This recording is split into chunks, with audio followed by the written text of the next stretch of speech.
latest episode of The Claw's Corner. Do you want to become a better lover? Are you curious about what other people fantasize about? Would you like to make your relationship the best it's ever been? If you answered yes to any or all of these questions, then this episode is definitely for you. Today's guest is a sex and relationship certified coach, and she is here to share her knowledge with me and you. So without further ado, please welcome the Anlanders of Anal, the Dr. Ruth of Reach Arounds, and Dr. Joyce Brothers of BJ's. She's the host of one of the hottest podcasts around, Nina Talks. You guessed it. Please welcome Nina to The Claw's Corner. Don't turn that dial because the shit is about to get real. Nina! That was an awesome intro. I was thinking, I said, I know you have a great sense of humor. And I said, I want to make this a fun interview. And I was like, what can I do with this? And that's what I came up with. That was awesome. That was awesome. Thank you. So now you basically know what the show is going to be like. I wouldn't expect anything other than that, Rich. I mentioned that you have a podcast, Nina Talks, and to get ready for this interview, I was listening to a lot of your interviews and just conversations in general. I actually learned a lot from listening to your podcast. One, I want to ask you, I never even heard of this. Maybe I'm just not with it, but what is cis? Never even heard of that before. Yeah, so that's great. So the podcast is actually called Real Talk with Nina. Okay. So cis, CIS, or you'll hear me say cisgendered or cis woman, cis man, all that means is that somebody identifies as the gender that they were assigned at birth. So if I was born with a vagina and I identify as a female, that's a cisgendered female. So you're a cisgendered male, I'm a cisgendered female. And I think being in this space, the sexuality space, I do my best to be as inclusive as I possibly can. And I've learned so much through that, right? So I'm a Gen Xer.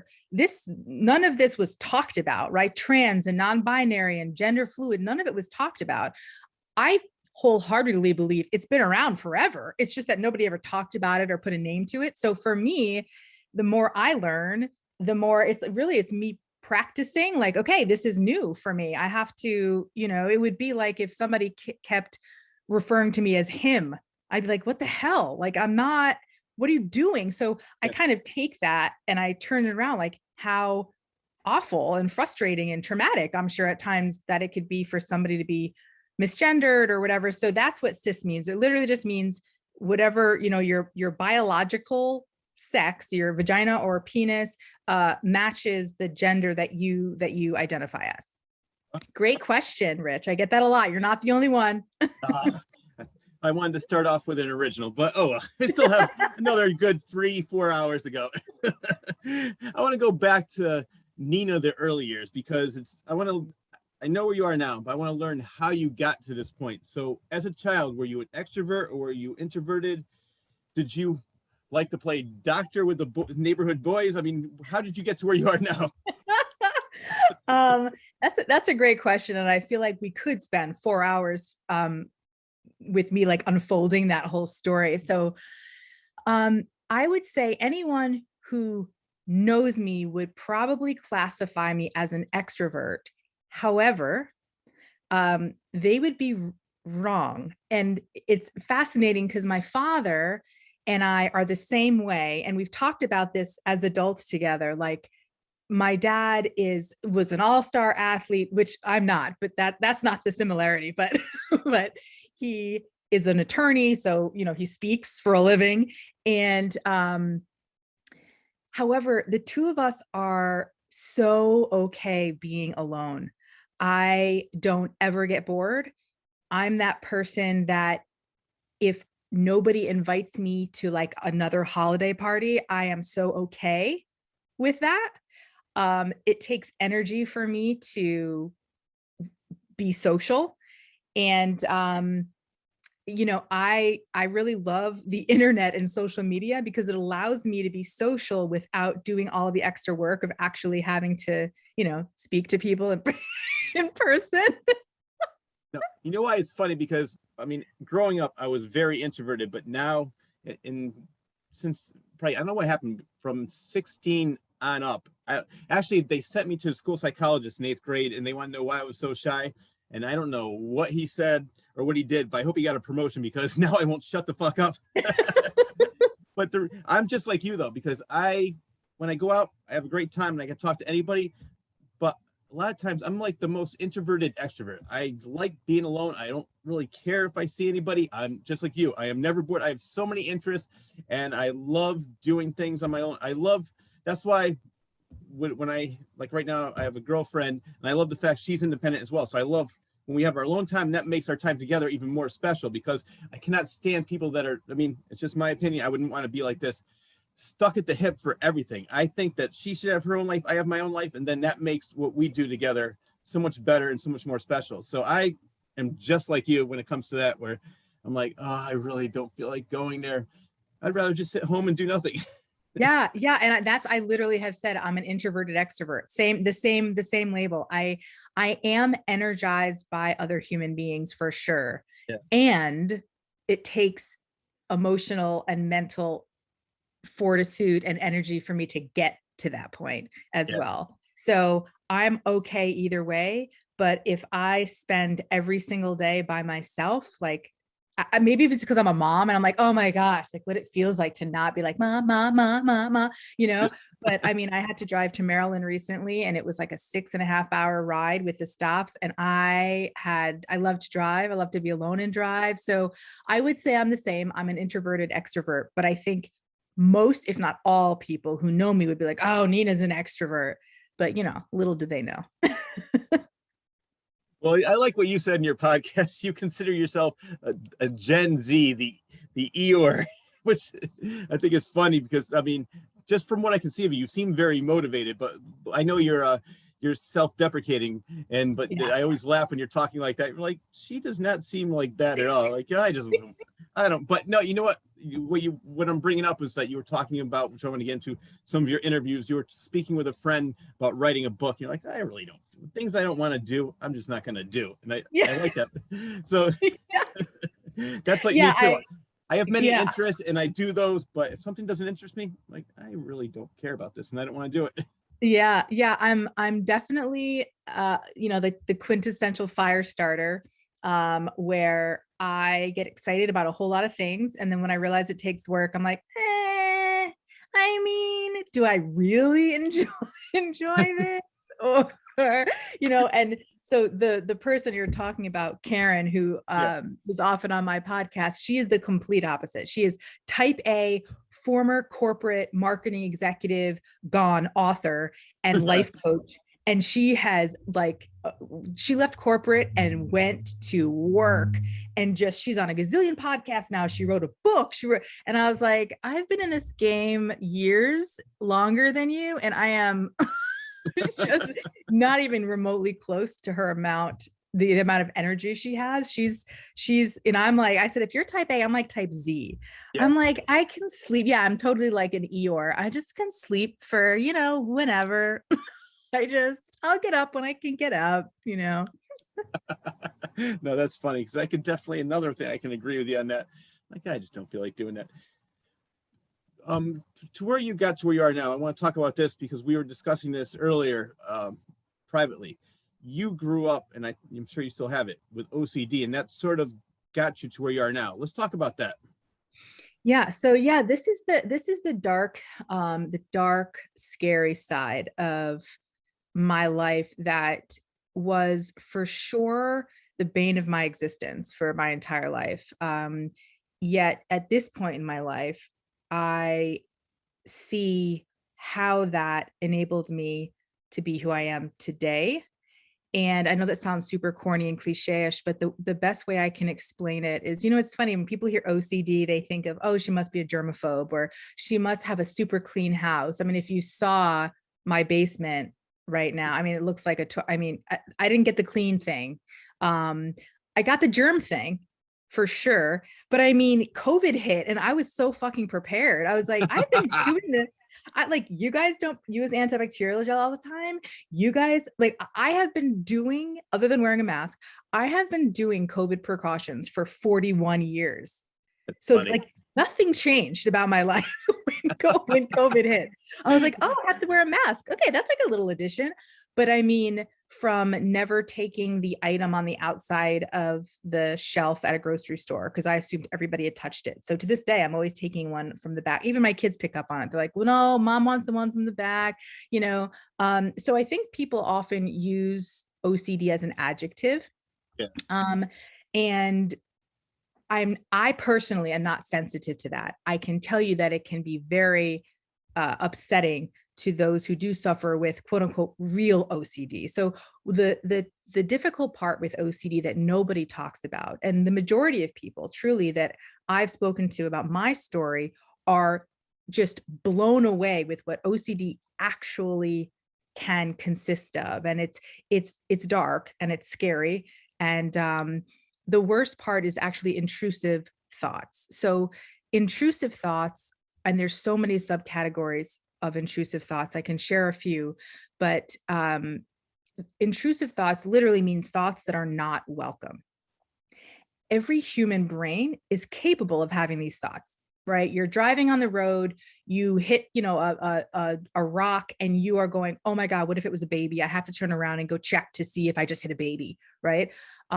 Or the classic one is, did I turn the stove off? I don't know. I got to go home. What if the house is definitely burning right now. Right. So you have those, we're all capable of having those thoughts.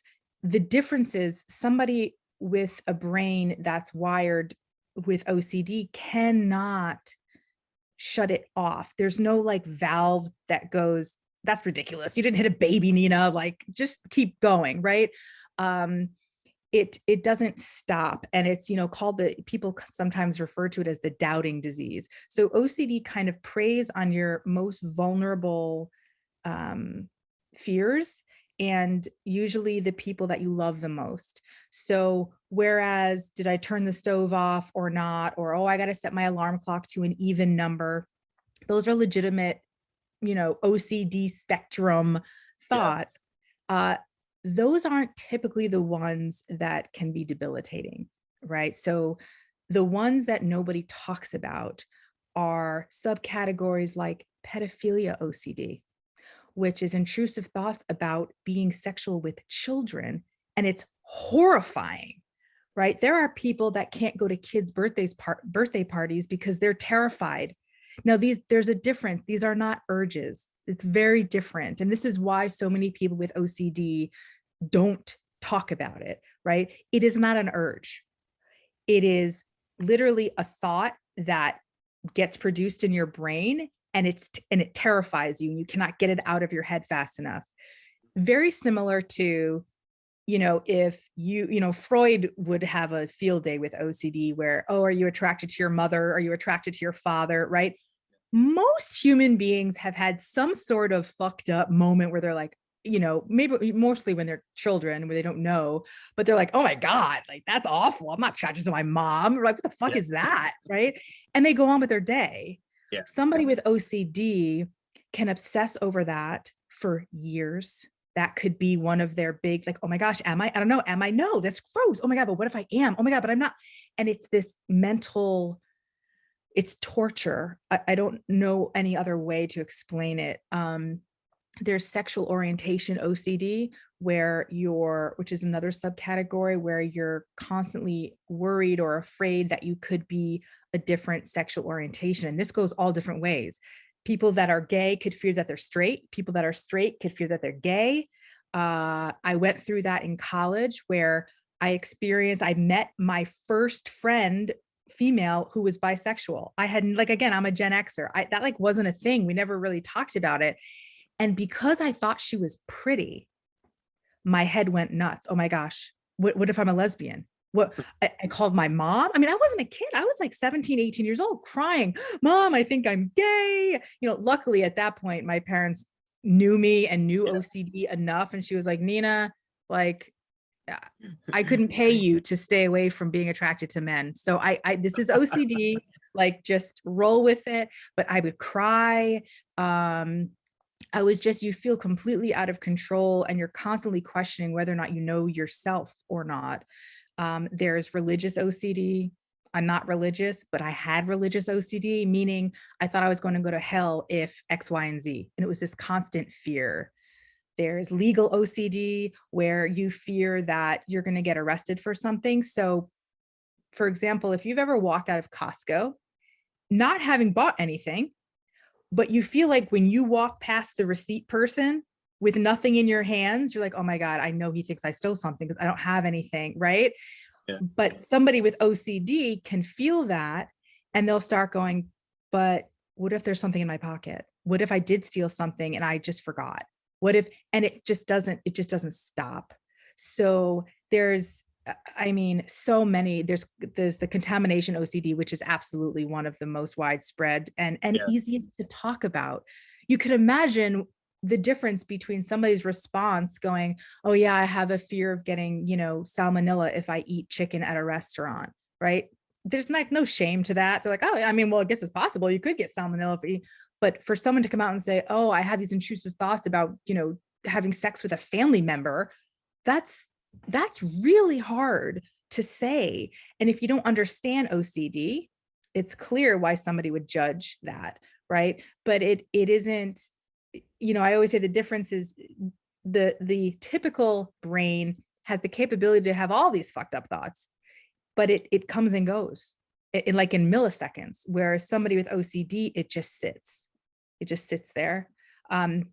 And I think I explained this visual to you, Rich, when we talked originally.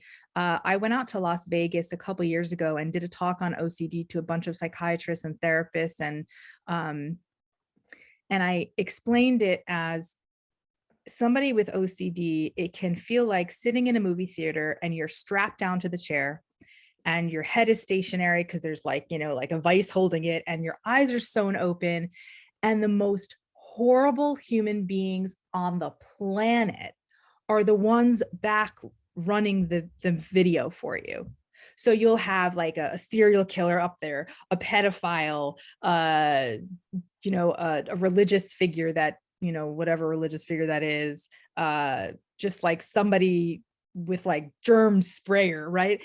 And they're all up there and they're just throwing shit on this movie screen, and you have no choice but to see it and go, oh my God, like it doesn't get any worse than these thoughts, but there's nothing you can do. So they're not, and I think some people with OCD struggle because they don't know, are these my thoughts? Like, am I really thinking this? Do I want this? That's what's so debilitating. But it isn't that. These are not urges. They are literally intrusive thoughts that come on out of absolutely nowhere. And then you just sit and have to deal with it. And it's like, it's a silent hell. And I've been on medicine since I was about 15. There's about 2% of the population has OCD. That's a lot of people. If you're thinking about 7 billion people, so it isn't that it doesn't exist. It's that very few people will actually talk about what OCD entails. I got lucky personally because in my teens, I had this weird thing, well, with the cleanliness. I had to wash my hands constantly, and I always had to do things in either 3 or 7 times. And I have no idea why, but one day I just said, I cannot take this anymore. I'm stopping. And I was able to do it. Though I do, you mentioned something I never even heard somebody else mention before, which I guess is more of a normal thing. But I have that when I hit a bump. Was that a person? And I always have to go back and even though I know it was just a hole in the road or something, it's just a rock that I hit, I have to go back and make sure. I was like, oh, good. And then I'm a couple of times I'm waiting. I was like, oh, is that siren? Is that coming from me? Even though I know it's not coming from me, but that thought is in my head. So yeah, that is still with me. The other one, the 7 and the 3s and the washing the hands, I got rid of. But that one, everyone, just the other day, I said, oh, come on. And I had to turn around and go back. I don't know what it is, even though I know I didn't hit anybody. There was nobody on the road. But then I sort of think to myself, did I see somebody run out at the last minute? I don't remember. Yes. Yep. 100%. There are times where I was driving to work and I had this thought like, Mina, run off the road. Just drive off the road. And I'm like, what? It's almost like someone, I mean, not that we hear voices, but it's like, who the hell? What? No, I'm not going to drive off the road. Like, are you sick? Right. But that's the stuff that comes up. Yeah. And yeah, like I said, I think the neurotypical brain has the ability to have all of these OCD thoughts, but either it comes in and they're like, oh my God, like what the hell was that? And they just move on with their day. Or it literally is so fleeting that it doesn't even register, and Is it a you know, chemical imbalance? for sure.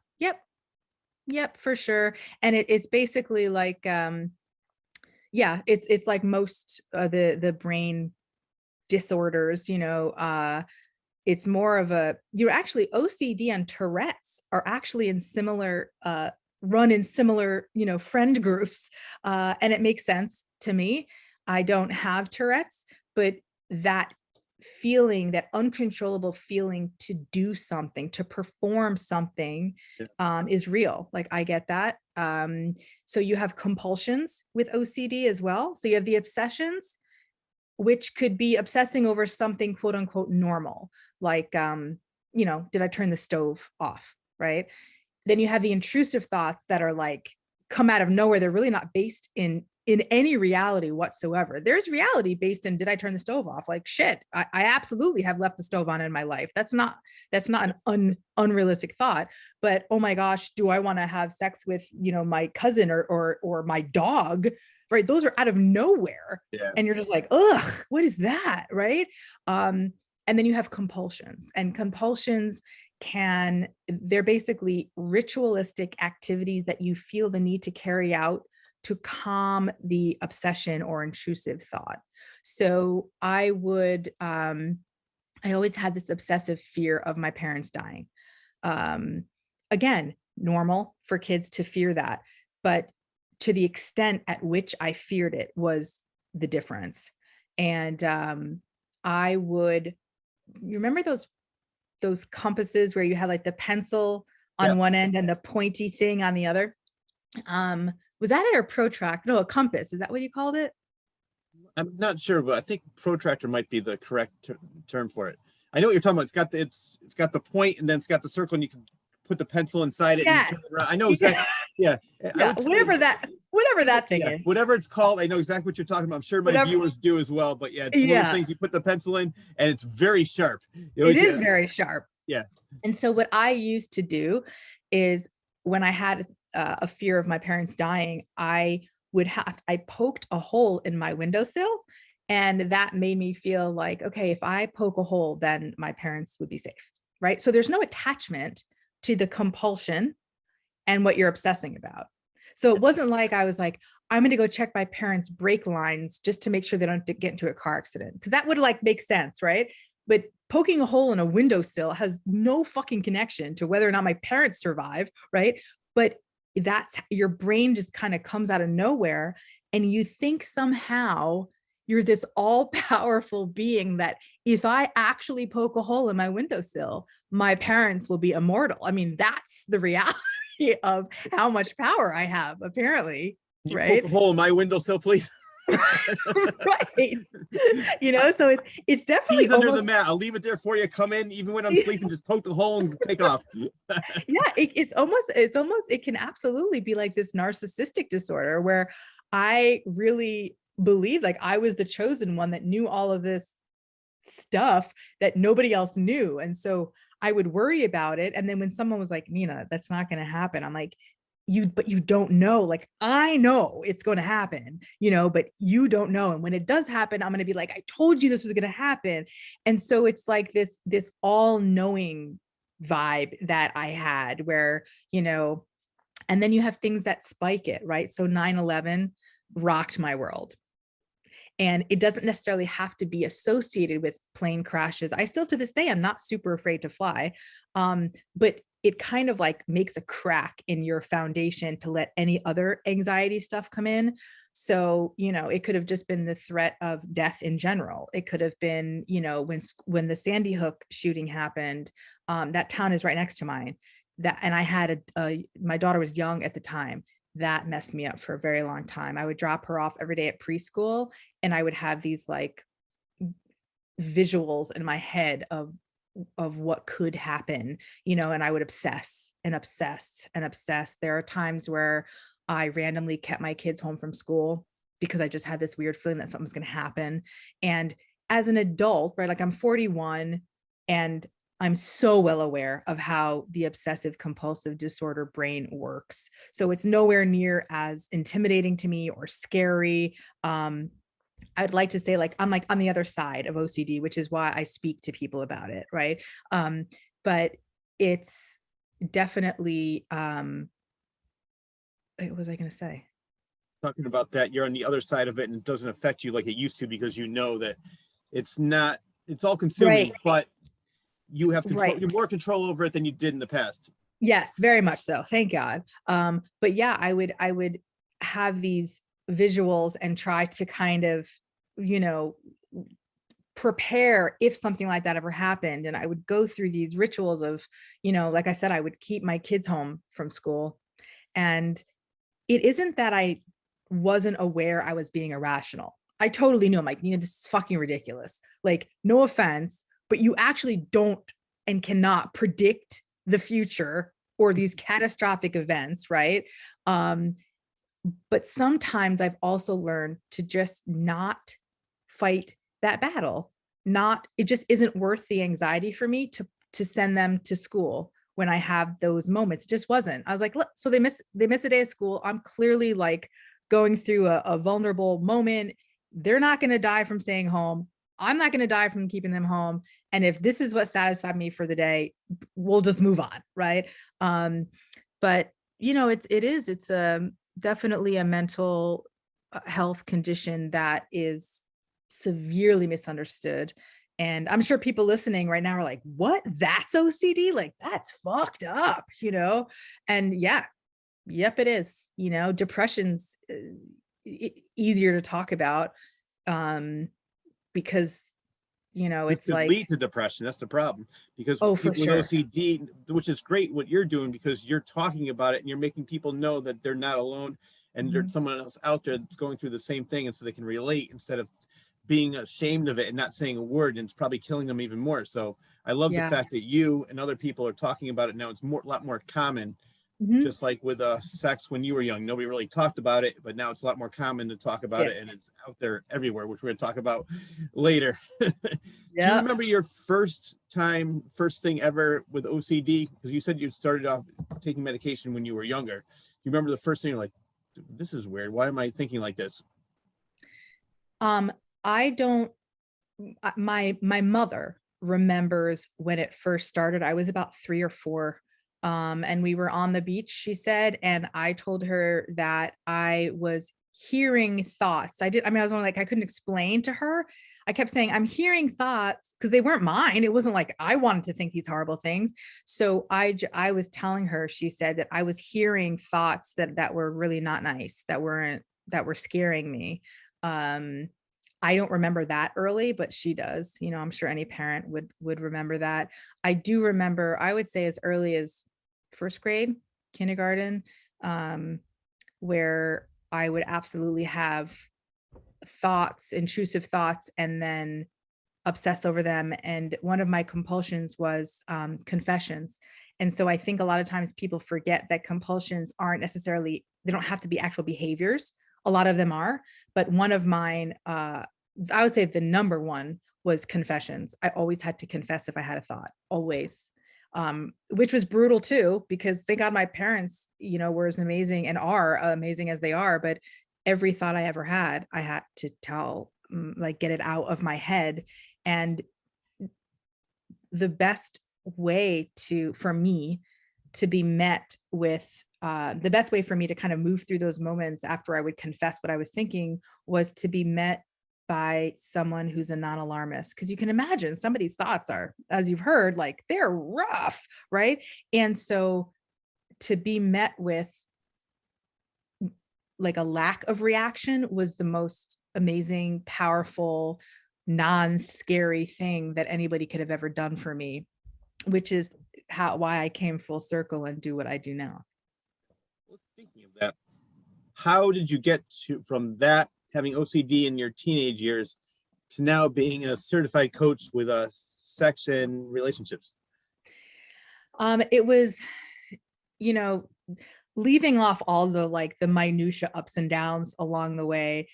Um, it was incredibly organic how it happened. Again, I'm going to kind of focus on the end of where it started, the end of my former life to the new part of my now life.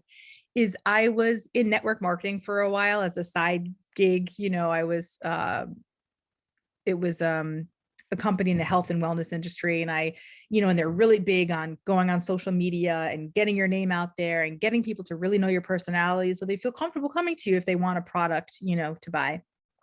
At the time, I really didn't care about social media at all. This is back in 2013, 2014. And I was like, all right, well, if I want to grow this business and make some extra side cash, I'm going to have to go on social media more often and let people in on who I am and what my personality is like. And so we did this activity with our team, our network marketing team. And they said, pick a couple things that are really important to you. And that's where you can draw your content from when you think of a post. And, mine were like, parenting, sex and relationships, mental health, family and humor or something like that. And so twice a day, I would pick from one of those topics and I would come up with some content to share. And I found that whenever I posted about mental health or sex, it was like people had been waiting for somebody to talk about that topic like every day. I mean, the difference between if I talked about parenting, I might get, 30 likes, a couple comments. When I posted like a funny meme about sex or being in a long-term relationship, it was like 200 likes and 90 comments and a bunch of instant messages. That's where my 90s comes in. DMs or inboxes about, how they are relating to what I'm posting. And so I slowly but surely became kind of known as the sex woman. Oh, Nina, she's the one that pushes the envelope and makes everyone really fucking uncomfortable. And she says the stuff that people are thinking but would never say out loud, right? And all of a sudden I started getting questions like, Nina, what do you think about blah, blah, blah, blah? Or in my relationship, my wife said this, what should I do? I'm like, you know what would be really fun is if I went live and answered these questions like anonymously, because clearly if one person has the question, I mean, I'm a former teacher, so this is the rule we always have in our head. If one student has a question, chances are more students in the class have that same question. So I decided to post a Survey Monkey link that you can ask a question. I didn't ask your name or anything. It was just ask me a question about sex. And again, not that I was some sex doctor, but I just wasn't afraid to talk about it, and I started going live. I think it was like every Wednesday night at like 9:00 at night. And on Facebook, how I didn't get booted, I have no idea. Like Now you would probably, yeah. Oh my God. Yeah. Yeah. And I would go live and I would answer all these questions. And I had the most incredible time. The feedback I was getting was awesome. And then one time I did a giveaway. I have a friend who actually used to own his own sex toy company, and he would make them with his hands. He's a machinist by trade. So he was incredible. And he's like, hey, he wanted to get the word out about his shop. And so I was like, if you give me some toys, I will like not auction them off, but do like a giveaway on my social media channel. And it was so much fun. I went live and I explained all of the toys and how to use them, and we just had a blast. And then the shift came when a couple of my friends were like, you should be charging for this. Like you're really talking about things with these people that nobody else is going to talk to them about. So have you ever thought about doing this as a business? And at the time I had a full-time job and this side gig network marketing. What was I going to do? Like open up this massive business overnight? So I was like, yeah, no, it's just fun for me. And the shift happened was at a network marketing meeting. And there were probably about maybe like 100 people in the audience. And the team that I was on was the one that was hosting this event. So my team leader asked me to speak specifically about how my passion for sex and relationships helps me grow my brand on social media when I'm selling health products. Like, what's the connection, right? And so I did my little talk about it. And afterwards, one of the people in the audience messaged me and said, "Hey, you don't know me. We're on like one of the same larger teams, but I just heard you talking about how you talk to people about sex and relationships, and I would like to talk to you." And so we hopped on the phone, and she let me know what she was looking for in her marriage, and I coached them, well, really her, for several months, and I fell in love with it. And she was amazing, and I just was like, this is where I belong, because so much of it, Rich, was she was, and this is the same for all clients now, is she would say something to me thinking that what she was thinking or wanting or desiring was so wrong and bad and weird. And I was like, what? This is like normal what you're talking about, you know? And I think 100% of the credit goes to OCD for me to be able to be such a non-alarmist. Like, nothing shocks me. I've spent my whole life with the most fucked up thoughts Yeah. that I did not want to have.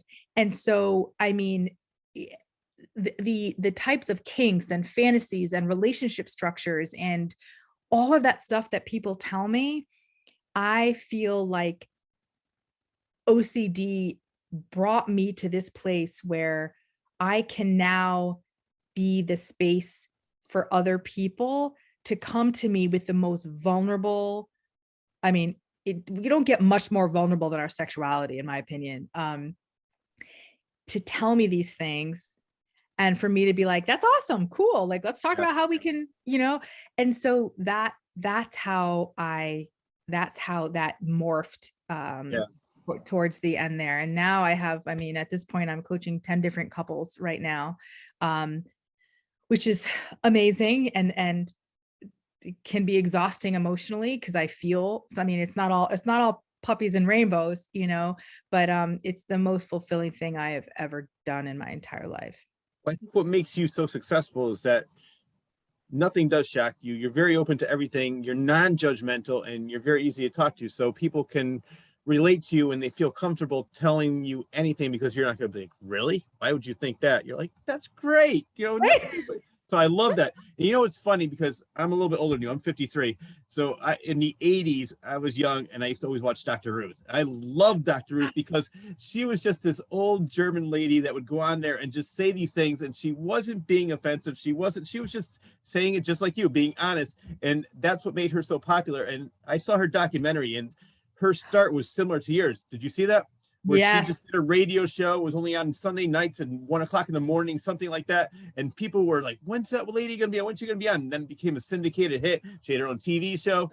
And I see big things for you too. Oh, thank you so much, Rich. That means a lot. And yeah, Dr. Ruth is for sure, I mean, I don't know how she couldn't be anyone's idol in this field. I mean, she's like the matriarch of this industry. At Dr. Ruth and Betty Dodson as well. But it definitely it definitely feels like such an extension of who I am. I don't have work hours. I try not to work on the weekends with clients, just because I have my own family, but I also freelance in the mental health industry as well. And I always will. And, I want to start doing more speaking events regarding OCD to kind of get the word out there. There's some amazing organizations now, like the National OCD Foundation, or it might be the International OCD Foundation, which, like, I wish that was around. I mean, the suffering that people go through for years. I mean, the average diagnosis for OCD, I want to say, is like in the early 20s, so, and I didn't start at 20. I was suffering at 3, apparently. So, the diagnosis period is really long because of the shame, right? And the lack of understanding. So it's tough, but Yeah, I want to say I think one episode, like a mini episode on my podcast that was just fantasies where people submitted anonymous fantasies and I read them out loud on my podcast and people loved it. And so I'm doing another one soon. And like we'll see if that keeps going, but people want to know that they're not alone. People want to know that other people have fantasies that are out of the box, and Yep. Lord knows I've I've heard them. Well, I did listen to that episode, and there's two things I got from that, which I love. One was do not shame your partner about their fantasies. Let them, be open to it, and don't say, "Why? What are you sick?" Don't think like, "What are you thinking like that for?" And the other thing that I liked was that you, I forgot where my mind was going with this one, sort of like, but Well, first of all, I'm thank you so much for listening to these yeah, episodes. Like you yeah. keep referring to episodes. Thank you so much. The fantasy episode, you said you learned two things. One was don't shame your partner. And I talk a lot about that, including in session when we talk about fantasies with clients, because that can truly make or break the possibility of ever discussing fantasies again. It takes one time for someone to feel shamed about their fantasy, and then I'm like, good luck for them ever opening up to you again. Like I Oh, I exactly. cannot emphasize how critical that is when it comes to sexual relationships. Oh, I know what I was going to say. It just came to me when you said people were shameful of themselves of what they were fantasizing about, and you said if you're the only one that thought like that, Pornhub would not create a category for that. That's what I was going to say. It's so Yes. true. It's like you're not the Yes. only one that's thinking like that because they have a whole category on this. So obviously you're not that crazy. That was the other thing I Right. got from that podcast. Yes. Yes. That was, if I remember correctly, somebody wrote in about an incest fantasy or incest porn, which is so common. I mean, I know that it's like rolling off of my tongue, and I know that people could be super triggered by it, and I get it. I think because I know what it's really about, and it has nothing to do with actually incest, right? First of all, it's called faux cest, like FAUX, like fake, right? Porn is not a real related people, first of all, right? Which is why I think it doesn't impact me to talk about it. But it's one of the top searches in porn. So I tell people, if you're finding this stuff in porn, like on the main porn sites, I hate to break it to you, but you are not that special. Like Pornhub did not create the category for you to watch, right? So like if you're finding it on the mainstream porn sites, it's probably because you're in some company while you watch it. Like so it's okay. You're right. It's all right. What are some of the most common fantasies? The one of the biggest ones, so Justin Lay Miller, he's a PhD. He's done the largest fantasy study. It's like over 4,000 subjects. He talks about 7 themes that came up. I'm going to try to remember them, see if I can test my knowledge. There was non-monogamy fantasies, and I'll go into that because that is actually one of the most common ones that I get from clients. There's adventurous sex, like public sex. There's the BDSM stuff, the bondage, the sadomasochism. There's taboo, right? And that's where it could be more of, that's probably where you would come with like the incest fantasies, or there's even pedophilia fantasies. Again, I want to make it really clear that fantasies do not necessarily equal desires and urges in real life, right? I mean, like I joke, like, my God, if people knew the shit that I fantasize about, they would probably question my fucking moral compass, right? But like, this is just how our brain works. Like it's wild, it's fascinating, it's crazy, and reality isn't a turn on. So the way our brain works typically is the further away from reality that we get, the more arousing it can be, right? So like for me to fantasize about, and I adore my husband, we've been together for 18 years and I still think he's hot as hell, but do I fantasize about just me and my husband having sex? Well, why would I have to fantasize about that? Like that is my reality, right? So it doesn't make any sense to like, so so that's common. The group sex, so like threesomes, orgies, and then there's like this might be under the taboo, I'm not sure. Or like gender bending. So cross-dressing, playing with gender roles. Those are all like I don't know if that was 7 or not, but those, if I remember correctly, his book, Tell Me What You Want, was amazing. It was all about his study. And I flew through it in like 2 nights, but it was fascinating. And so the one I get the most is typically the hot wife fantasy, or a wife sharing or cuckolding. And there are varying levels of what that looks like. And I also get hetero flexible fantasies for straight men. So what that is straight men who are curious about what it would be like to be with a guy. And usually it's actually the men that I've spoken to, it's actually very often with their wives. So like a male, male, female threesome where the males can also enjoy each other. But hetero flexible men, it's different than bisexual or gay. And it's, I won't go into that whole thing, but basically it's just someone who's hetero flexible is way more, it's so context specific and person specific. So a hetero flexible man won't go to a beach and check out all the men. They're checking out women. But in specific erotic scenarios with specific men, they may entertain that fluidity. So bisexual is different. Bisexual men will look at men on the beach and women, right? Like gay men will look at men on the beach. Hetero flexible men, it's very different. So I do get that a lot, where men who are married to women want to experience another man with their wives.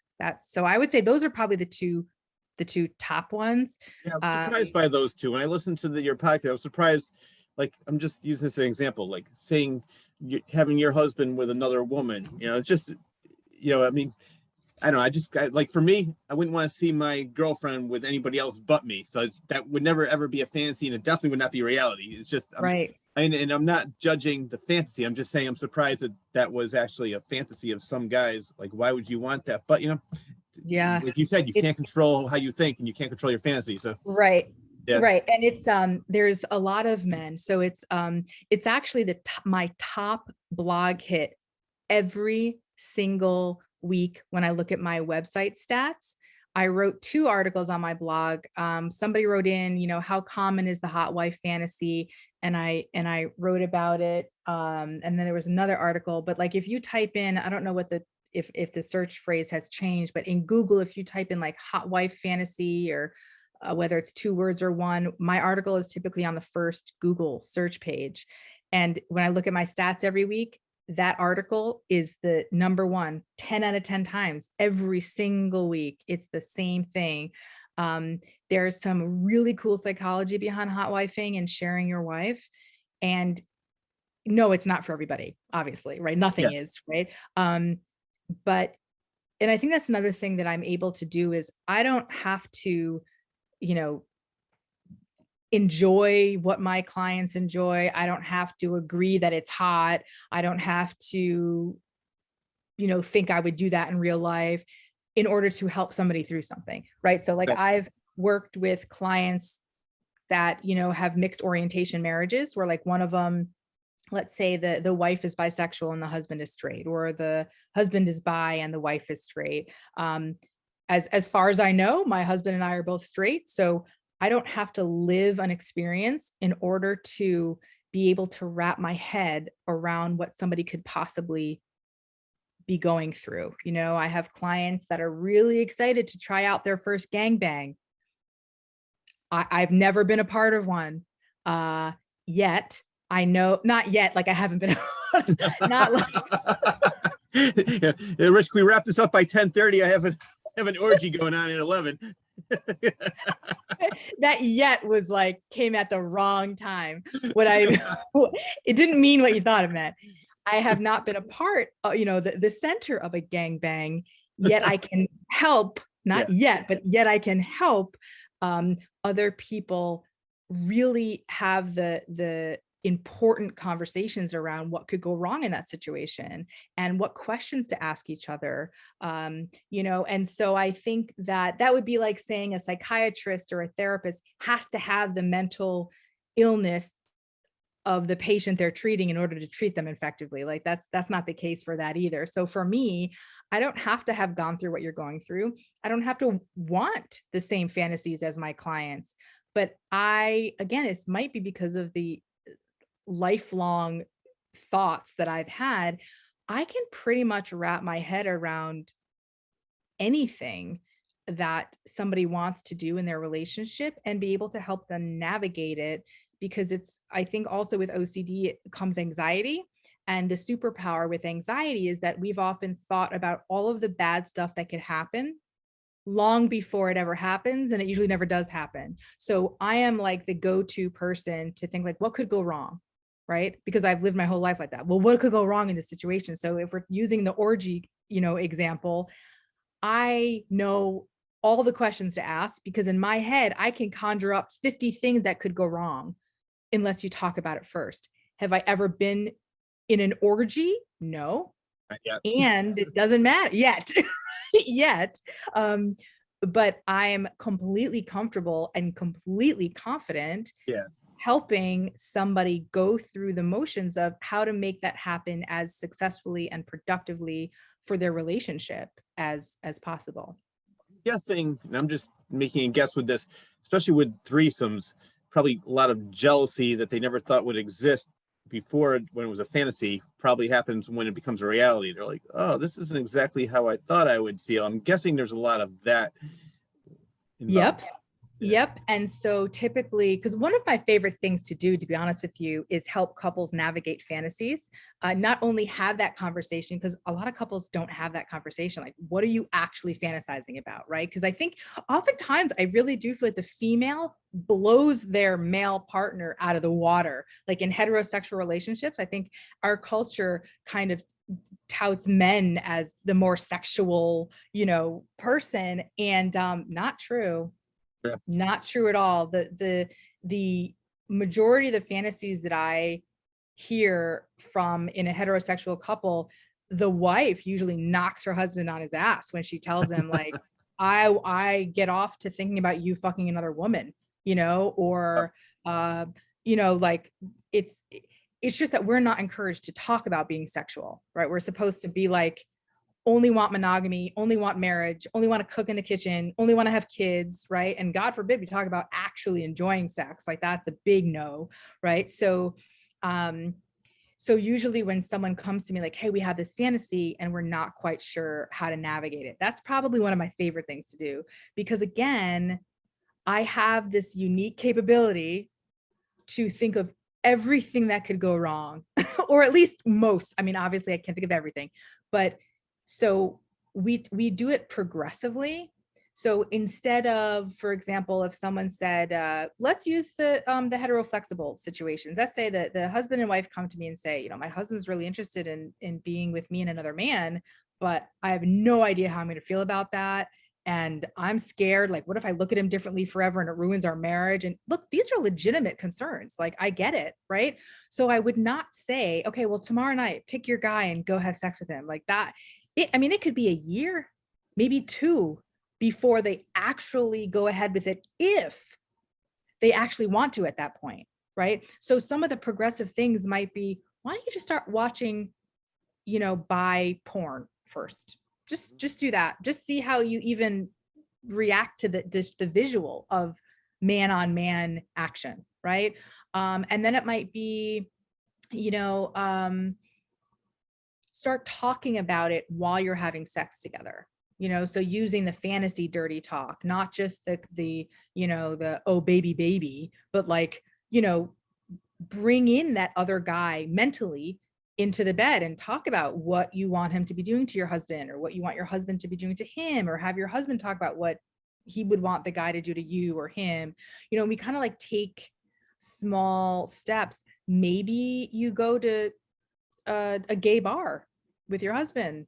Maybe you go to a strip club, like a male strip club, and see what it's like to see your husband get a lap dance, or maybe buy they have those like molds of like a woman's body or a man's body, right? Get a realistic dildo, see what it's like to watch your husband go down. That's the thing, is that these fantasies are often really hot in our heads because we've created them perfectly, right? That's the whole, like, why would we create a shitty scenario in our head? We're not going to create a fantasy that ends up ruining my marriage, right? We're going to create a fantasy that's super hot where everything goes great. So I take them through these little steps, and it could literally be, they might think, okay, this is hot, and they get to, watching him go down on a dildo, and she's like, I can't do it, right? And I wouldn't even necessarily stop it at that point either. We would process that. A lot of that is antiquated beliefs. It's a lot of homophobia. It's a lot of gender stereotypes that we break down. I think I spend more time helping clients unlearn things, right, than learning new things. One of the things I found surprising was this. You were talking about somebody, I think he was 23, she was 25, or vice versa, and the only way he can get off was watching porn. And I'm thinking, wow, that's completely different from when I was 23 years old, because I get excited if the wind blew. So the reason I bring this story up is because, do you think, and I talked to a lot of teachers about this, where they actually have to teach communications because of social media, because of everybody having their phone, people don't know how to communicate anymore. Do you think in sexual relationships, do you think it's a little bit different too with people who are in their 20s, because they're so used to having electronics, they're so used to watching porn, they really don't know how to be intimate with their girlfriend, and that's why they need porn to get off? Yeah. So I think that I'm going to go on the record and just be totally honest with my feelings of porn. I actually use porn often with clients if they're okay with watching it as a tool, right? I think porn can be a tool for a lot of things. I've actually used porn myself to unlearn certain things, to be a better coach, right? So if I found myself, living into stereotypes of lesbian women or gay guys or orgies or swinging, I have absolutely purposely gone on and searched for specific porn to kind of be like, all right, I need to like desensitize, like, where are these messages in my head coming from? And why do I think this way? Like, I've used porn to dismantle a lot of my own bullshit. I've also had couples use porn as a conversation starter and a fantasy discussion. Like, hey, I think this is hot. Because sometimes it's easier to just send a link than to actually be able to be like, this is what I think is hot, and I'm really afraid to tell you, but just watch it and then talk to me later, Do I think that porn can have a negative impact on people and relationships? Of course. But that's kind of true for just about everything. I think everybody's very quick to blame porn when there are plenty of people who watch it and it doesn't have a negative impact. It's no different than anything else in life, right? But I tell people that that specific scenario, I know exactly what you're talking about. That specific scenario was a difficult one because like the girl said, he pulled out his phone in the middle of sex to get Yep. off. And I think that, look, I think there's plenty of hope for him. I don't think he's broken. I think he's kind of a product of our culture at this point, unfortunately. But I do think it takes difficult conversations. Like, if he is feeling this way, and porn is negatively impacting his life and relationships, then he deserves to see a qualified sex positive professional to help kind of navigate that, right? But had the conversations and communication been open from the beginning, right? So for example, if all he watched on porn was, say, lesbian porn, okay, and that's like the only way he can get off, right? Again, there's nothing abnormal about that. A lot of us have like go-to fantasies or go-to porn clips that's what we focus on in order to get off. Totally human, right? But when it starts making it really difficult to connect at all with your partner, again, you're not broken, it's not doomed. It just is a yellow light to slow down and have those conversations. So for example, if that's what really turns him on, awesome. maybe they watch porn together in the beginning where they get really turned on, and then the porn goes away and they start kind of talking about it, like, oh, like, God, I'm picturing this woman go down on you right now. And the girlfriend can get into it and be like, oh, her tongue feels so good, she's so hot, right? So you're just talking, you're just bringing it in. Like I would say the best way to get off with the partner is take what you do when you're alone and do it with your partner. But we go to work to confuse that process because we have all this other shit in our head, right? Like I speak to a lot of women that can only get off on their own. I don't want to say can only, that's how most of us get off, right? Women, we usually either use a toy or our own hand, even with the partner. Like that's really actually more common than not. But when I ask a woman, okay, well, what do you do when you're alone? Oh, I watch like porn, or I use my vibrator, or I fantasize, need my vibrator. I'm like, all right, awesome. Why aren't you doing that with your partner? I can't use a vibrator when I'm with my partner. I'm like, I'm sorry, what? Where, okay, so let's talk about that message. Where are you getting that message? Right? Like what is there, like a correct orgasm and an incorrect orgasm? Or like what, it's no different than when I hear women, myself included, who had C-sections and they feel like less of a mom. Or like, did you have a baby? Okay, then guess what? Right? You're a mom, right? Yeah.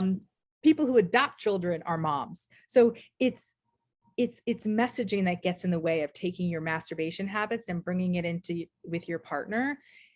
All this stuff starts to come up. But I have to be in this one position in order to get off. Great. Do that position when you're with your partner. Why? There's shame, there's embarrassment, and it's not just from women. I hear men, I can't get off from a blowjob. Okay, cool. What can you get off from? Well, I have to finish myself up. Awesome, great. So, what's the problem? Where's the issue? I'm missing it.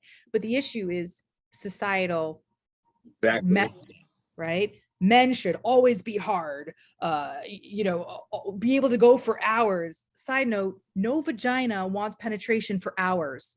Like that, I don't know who the hell made that up, but it certainly was not a woman. I can guarantee you that. Yeah. Like that, men who have penises, if you are listening, please stop with that. That is like, ouch, right? Well, I think you took a lot of pressure off for the guys now. You're like, woof. Yeah, like what? Who? First of all, most women are not getting off from penetration alone. So you're better off with your mouth or your hand or a toy. I mean, we love your penises. We'll give them love, but anatomically, they don't make a whole lot of sense as far as orgasms for women. They're great for reproduction, right? And they're great coupled with clitoral stimulation, but jackhammering a woman for an hour, like what? I mean, like, ouch, right? Same thing with like huge penises. Every guy's like, oh, I wish I had a really big dick. I'm just curious as to why. Like, first of all, I mean, I feel like when guys obsess over that, I'm always kind of reminding them that, like, the bigger a penis is, the less I can, there's less I can do with it, but like I'm gonna end up like only having penetrative sex with like half of it. Well, Like, I'm not gonna bring it up because it's personal, and you talked about it on your podcast with your friend about one of the best BJs that it was because it was a small dick. Yeah, it just, like, I was like, this is awesome. Like, I feel like I can do whatever the hell I want. This is great. I have never, I'm also like, I've always been like a serial monogamist. Like, I've had long relationships. I was a very good girl. I grew up in like the slut shaming prime of the 80s and 90s. So that specific instance, I was in grad school, and that was like maybe the second or third time in my life I'd ever like hooked up with a guy that I wasn't in like a 4-year relationship with. And I remember being like, wow, I was never like, oh my God, it's so small. Like, I think even then I knew that like the size of a penis isn't going to make much of a difference for me. Obviously if it's like a micro penis, if it's, whatever, I think it's like 2.5 inches or less would be considered a micro penis. Yes, I might not feel that, but like there's fingers, there's toys, like there's always alternatives, so I feel like, I think guys obsess over it for no reason. Yeah, and unfortunately porn doesn't help with that, right? Exactly. And I think women sometimes, we're also taught that like a big dick is like the masculine thing. But if we really broke it down, right? I mean, the average penis size is between 5 and 6 inches. Um, and if a man was 4.5 inches erect, look, as long as you can somehow hit the spots inside that feel good, which is really only about 2 or 3 inches inside, if you're talking about like your G area, like on the inside, which is actually just the backside of your clit, but that's a whole nother story. um it's really, there's so much pressure on all genders sexually that are just not rooted in a whole lot of truth at all. It's rooted in masculine bullshit, Yeah. feminine bullshit. Women just moan and protect the guy's ego. Like that's what we're taught. Just moan and take one for the team. You'd be hard pressed to find a woman that has not taken one for the team at least 100 times in her life. Like, this really hurt, but I'm not going to say anything. Like that's like that's a normal thing for women, and it's awful. It shouldn't be that way. I never understood that because I'm a very confident person, and I know how to make the girl happy, the girl that I'm with, but it's not all the time going to be through penetration. It might be through other things, Oh, but I'm not so insecure, like I can't believe you didn't get off from this. So I don't understand how people can be so insecure. But like you said, I think it's because, one, people are ashamed to talk about it. Two, it's they're yeah and they're like the stereotypes from watching porn, so they don't really know what's reality and what's fiction. And it's right. funny because so many people are ashamed. I think it's becoming less and less shameful with porn. But I remember in the 80s and 90s, I used to the owner of Book Video. He said his biggest seller was porn. He goes, people will go in, they'll buy maybe like some of the best sellers, but he goes, I make my money from the porn. And it Yeah. was funny because there's a place called VIP in Southington, and there Mm. was so many people protesting it opening. Oh my God, it's going to bring in all the degenerates, and it's open. I don't see any degenerates. Southington's still a great place to go to. I think it's still Yeah. safe. But it's funny, like how people have that misconception how porn equals degenerates, just because it's so shameful. Which Right. I Right. never. I'm so glad that my parents were very, very open-minded, and I have two other brothers, so it's all three boys, and my parents were very honest with us, and that's why it's funny because between all three of us, they have no grandchildren. I'm like, hey, that's what you get for teaching us about safe sex when we were young. Maybe you shouldn't have been so open with that. We She did a was, great job. you did too good of a job. She was not even one accident. I'm like, yeah, it was that talk when I was 10. Thanks, Mom. Yeah, and I talk a lot about the difference between performative sex and pleasure-based sex. Most of us are having performative-based sex, where we're having sex based on what we think it looks like as if we're being videotaped. Which, if you videotape your sex, that's cool too. But I Yeah. mean, it's like, again, it's like not focused on pleasure. It's focused on, what would this look like to like somebody watching, and what would it sound like? Like, I gotta make it sound really hot. And then what happens is you completely lose sight of what actually feels good to each person, right? And I think a lot of times it's a myth. It is a myth that men only want penetrative sex. I know plenty of men that they don't want to have penetrative sex all the time. It takes work, right? It's not, it's like, it Yeah. takes effort. Sometimes a lot of times it's really just easier to get off from maybe somebody going down on you, or maybe just jerking yourself off, or maybe getting a hand job. Like, it's Yeah. just easier, and there's less pressure, and it's not as like exerting. But I think sometimes women are shocked, like, wait, they don't just want to penetrate all the time. I mean, look, vaginas are incredible, and I'm sure if I had a penis, I wouldn't want to stop being in one either. Like, I get it, right? It's Yeah. pretty awesome. But there's a lot of stereotype stuff that goes along with that sometimes men don't want to have sex at all. They'd rather just kind of like self pleasure in the bathroom and not be bothered with anything. Like, for a woman to have penetrative sex, we don't have to do anything. We don't even have to be turned on. I mean, that's the truth. We don't. We can be penetrated regardless, right? Whereas a man, or someone with a penis, there's a mental game that has to happen, there's a physical game that has to happen. Like, it is not always that easy. And so I think that that's another thing, is I think men feel pressured to penetrate every time they're with their partner. And like, honestly, if you focused on other stuff, she would probably get off more, to be honest with you.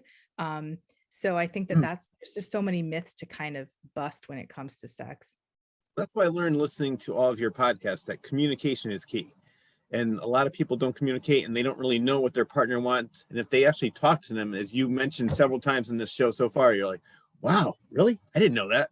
And they'd be Yeah, surprised. They'd probably be happily surprised of what they found out their partner wants. And it right.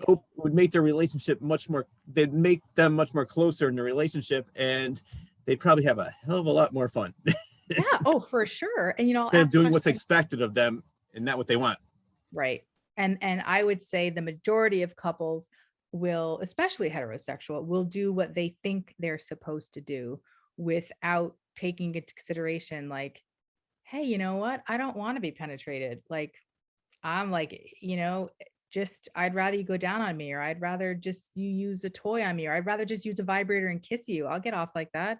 Right. But it's like, it's like not sexy enough. Like it's not porn level enough to do that. So we just go with like, all right, just jackhammer me like, frat boy Brad. And then I'm gonna tell you how amazing it feels. I'm gonna tell you that I came when I didn't. And then when you go to sleep, I'm gonna use my vibrator. And that's the reality to a lot of couples. And everybody deserves better than that. And I'm here to make that happen. It's funny. I was listening to an interview with somebody from Europe and then somebody from America, and the guy from Europe said, "You Americans are so preoccupied with sex and so ashamed of it." He goes, "What?" He goes, "Sex in Europe is no big deal. We talk about it all the time. Why is everybody so like it's so hush hush and so secret over it?" So I don't know why Americans feel like I said. I think it's a lot better now. This interview was back in the '90s. I can't remember what it was for. There's some scandal going on, and they were talking about sex in America versus I think it was like actually I think yeah I know what it was. It was Bill Clinton and Monica Lewinsky. It Mm, was actually Ian McKellen who said, "You mm, Americans are so who cares about sex? Why is everybody so preoccupied with this? He got a yeah, blowjob, big deal." And right. so it seems like for some reason, which I think with people like you're helping people become more open, and people are in with social media now too. More people are being more honest or talking more about it. So it's maybe a little bit better. But I don't know why everybody's so ashamed of it. But I guess that's the way a lot of people were brought up. Yeah, I think religion plays a massive role Yeah, that's true. in our country. Yeah. And we live in a very, hate to say this like buzzword, but we live in a very patriarchal society. And I think especially now with all like the divisiveness on like everything, like on, God, yeah. it's like insane. Um, it's we're pitting genders against each other, right? And it isn't that, when we hear about, oh, toxic masculinity and the patriarchy has to go away, and it's not that we're saying we hate men. Men get shit on too because of those things, right? It's because of being a patriarchal society that there's a shit ton of pressure on men to make more money, to look a certain way, to be a certain way in the bedroom. That doesn't help anybody. It's not, it's like for me, it's like an overall sadness that our culture uh has been constructed in a way that everybody is oppressed in one way or another, right? And we can sit in that victim mindset if we choose to, or we can go, hey, yeah, like the pressure on men to be hard all the time and be turned on all the time and have sex for 7 hours, that sucks and it's unrealistic. So I can either continue to try to live up to the stereotype so I can fit in with what people expect, or I could be like, that sucks. Like, take your time. I want a massage first. Like, I don't want to have sex. I just like, I let me jerk off and kiss you and then go to bed. Like, like there's so whenever I talk about sex and like, oppression and all of that stuff, it's not just women. It's, yes, we got the shit end of the stick in terms of we're not allowed to talk about sex, or we get slut shamed, right? In the Monica Lewinsky thing, who got the bad press? Truly, Monica. Monica Oh Lewinsky yeah, did, definitely. right? Not the married man in office, it was the woman because she Yes. blew a guy, right? Um, so, and I guarantee you, if there was a female president and a male intern went down on her under the desk, she would still be the slut. She would be, oh, that's disgusting, right? So yes, we got some shitty ends of the stick, but so do guys. Well, So do look at this. guys. Another example, which is maybe changing a little bit too now, is like a guy that has, 5 or 6 girlfriends. Oh man, you're the man. And the girl does that. What a whore. So Yep. that still happens a lot too. It's like girls, It does. that's a double standard that I don't think it's fair. I never thought that was fair either. I said, what? Like my father, like I said, we have three, I have 2 brothers, so they have 3 boys. And my father one time said, oh, if I had a daughter, I'd never leave the house. I said, well, I would sneak her out. I said, that's not, why would you do that? I said, you don't care what we do. Why would you? That's different. I said, why is it different? Because she's a woman. I said, so like he Yeah. still, like when he was talking, I couldn't understand why is it so different for her than it would be for me to, do what I want to do. So I just, Yeah. there's Yeah. definitely that double standard. But yeah, no, you are right. Guys do have the bad end of the sticks on some things, but girls, when it comes to that, I think they get the worst. Like Yeah. whatever they Yeah. do, they're the bad ones. They're the whores. They're the sluts.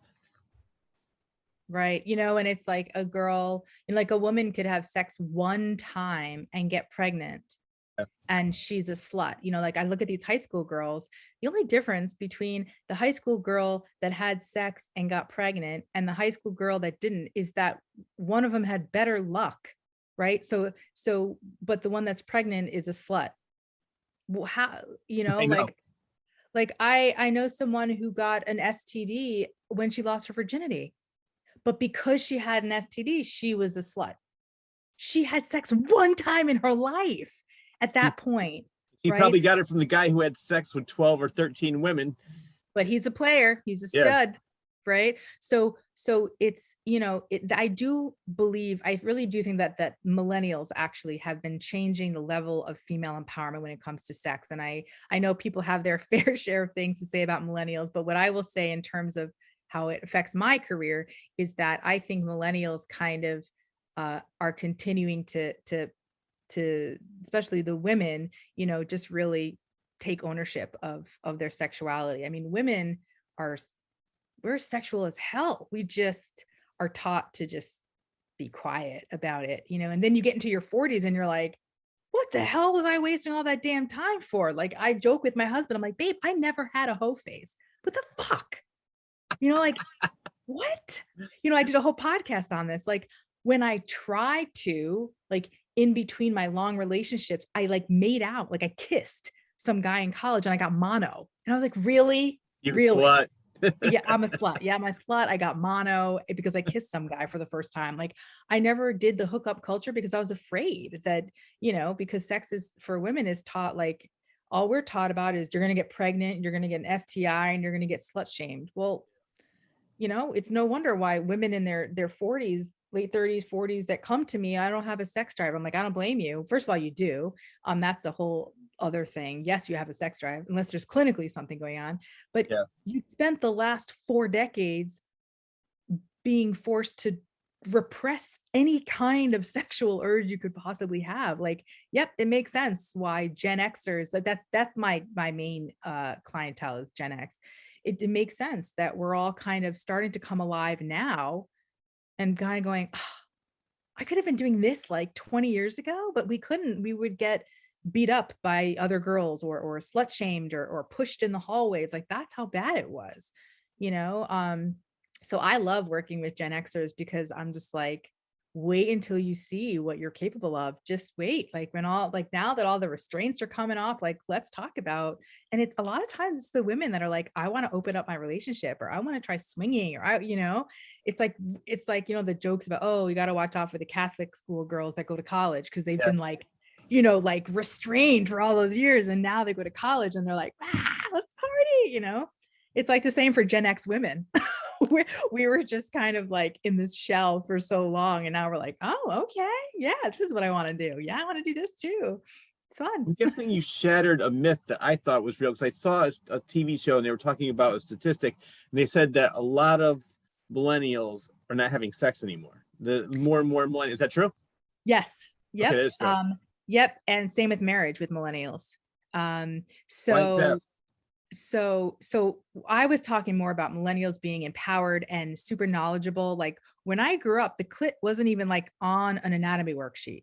It was like non-existent because it didn't have to do with reproduction. So what else is a woman's body good for if we're not having children, right? And whereas millennials, like, they will never know life without their clit. They will never know life.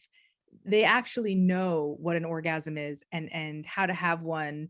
And like, to me, growing up, I never knew that I had a clit. I didn't know what that was. Nobody, that was like erased. That wasn't a thing. So I always say, like, millennials are just so much more knowledgeable, Yep. and they're fighting against the slut shaming stigma. And even the younger generations are kind of following suit. But millennials, they are much more aware and focused on career and success.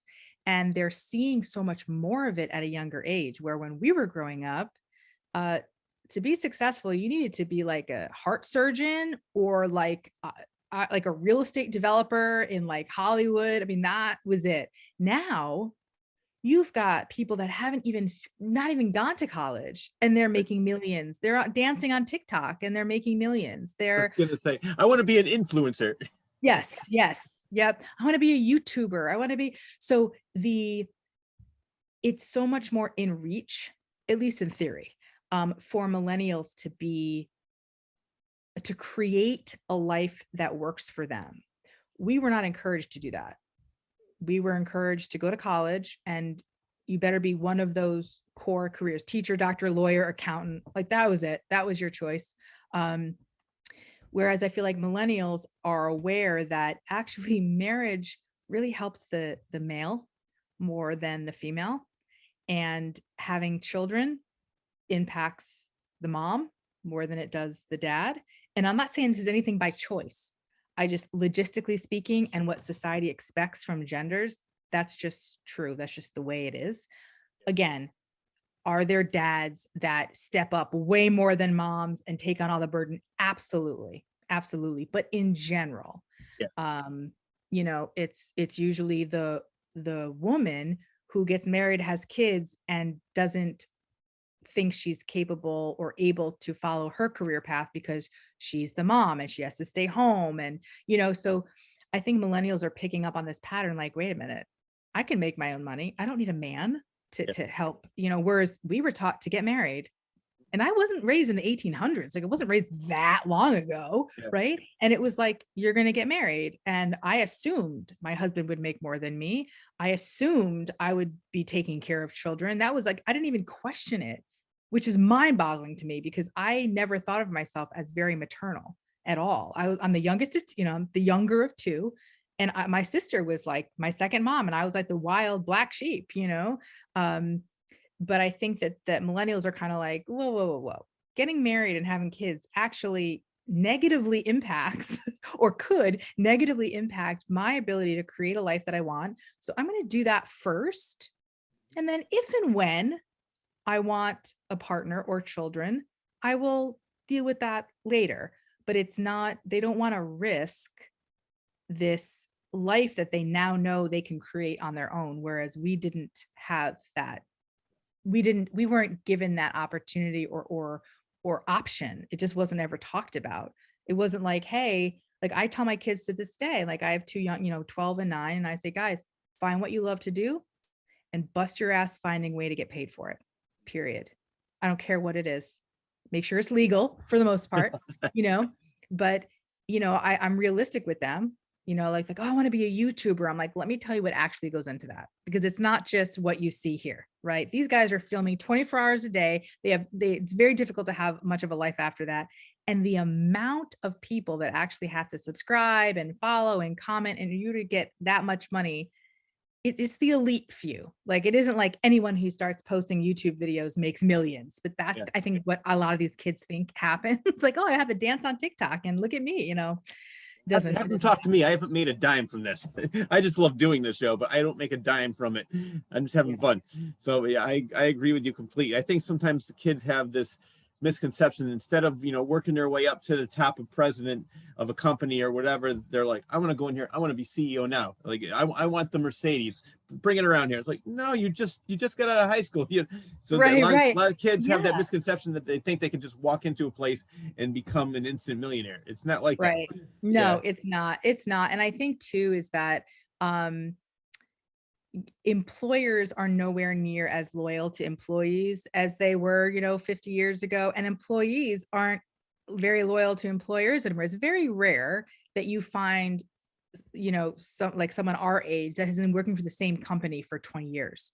Like Right. it's out there, but it's very rare. Whereas our parents, that was like the norm. They worked for IBM for like, 40 years. Like that just doesn't happen anymore. And so I think that's another thing. Millennials are like, look, I'm disposable anywhere I go. So I'm going to create my own thing, Yeah. and put in the work. And they're very creative, and they were raised in the digital age, and that's where all the money is now. So they are, they're light years ahead of where I was, at their age. And so I think that that's a lot to do with it, is that they're way more aware of the impact of marriage and kids, um, that sex is, again, I'm talking about penetrative sex, is like, like Yeah. I don't want to fuck this up. Like I got a dream here and I think I can actually do it. So I'm just gonna wait, and there's, I think that traditional pressure of like, you should be married and have kids by now, I think is slowly like fading, whereas at every family gathering growing up, it was like, oh, you guys have been dating for a while. You guys gonna get married? How about kids? Like that was like a normal thing. Now, I mean, millennials, if they go to a family gathering, it's like their family's like, oh my God, I saw you on TikTok. Like it's not, Yeah. it's not, Much I mean, different they might, conversation. right. And I mean, they might have a great grandmother that's like, why aren't you married? But for the most part, I feel like it's kind of accepted that, they're paving their own way, and they're not going to, adhere to society standards, because they're not that impressive, the standards, so they're just going to kind of do their own thing.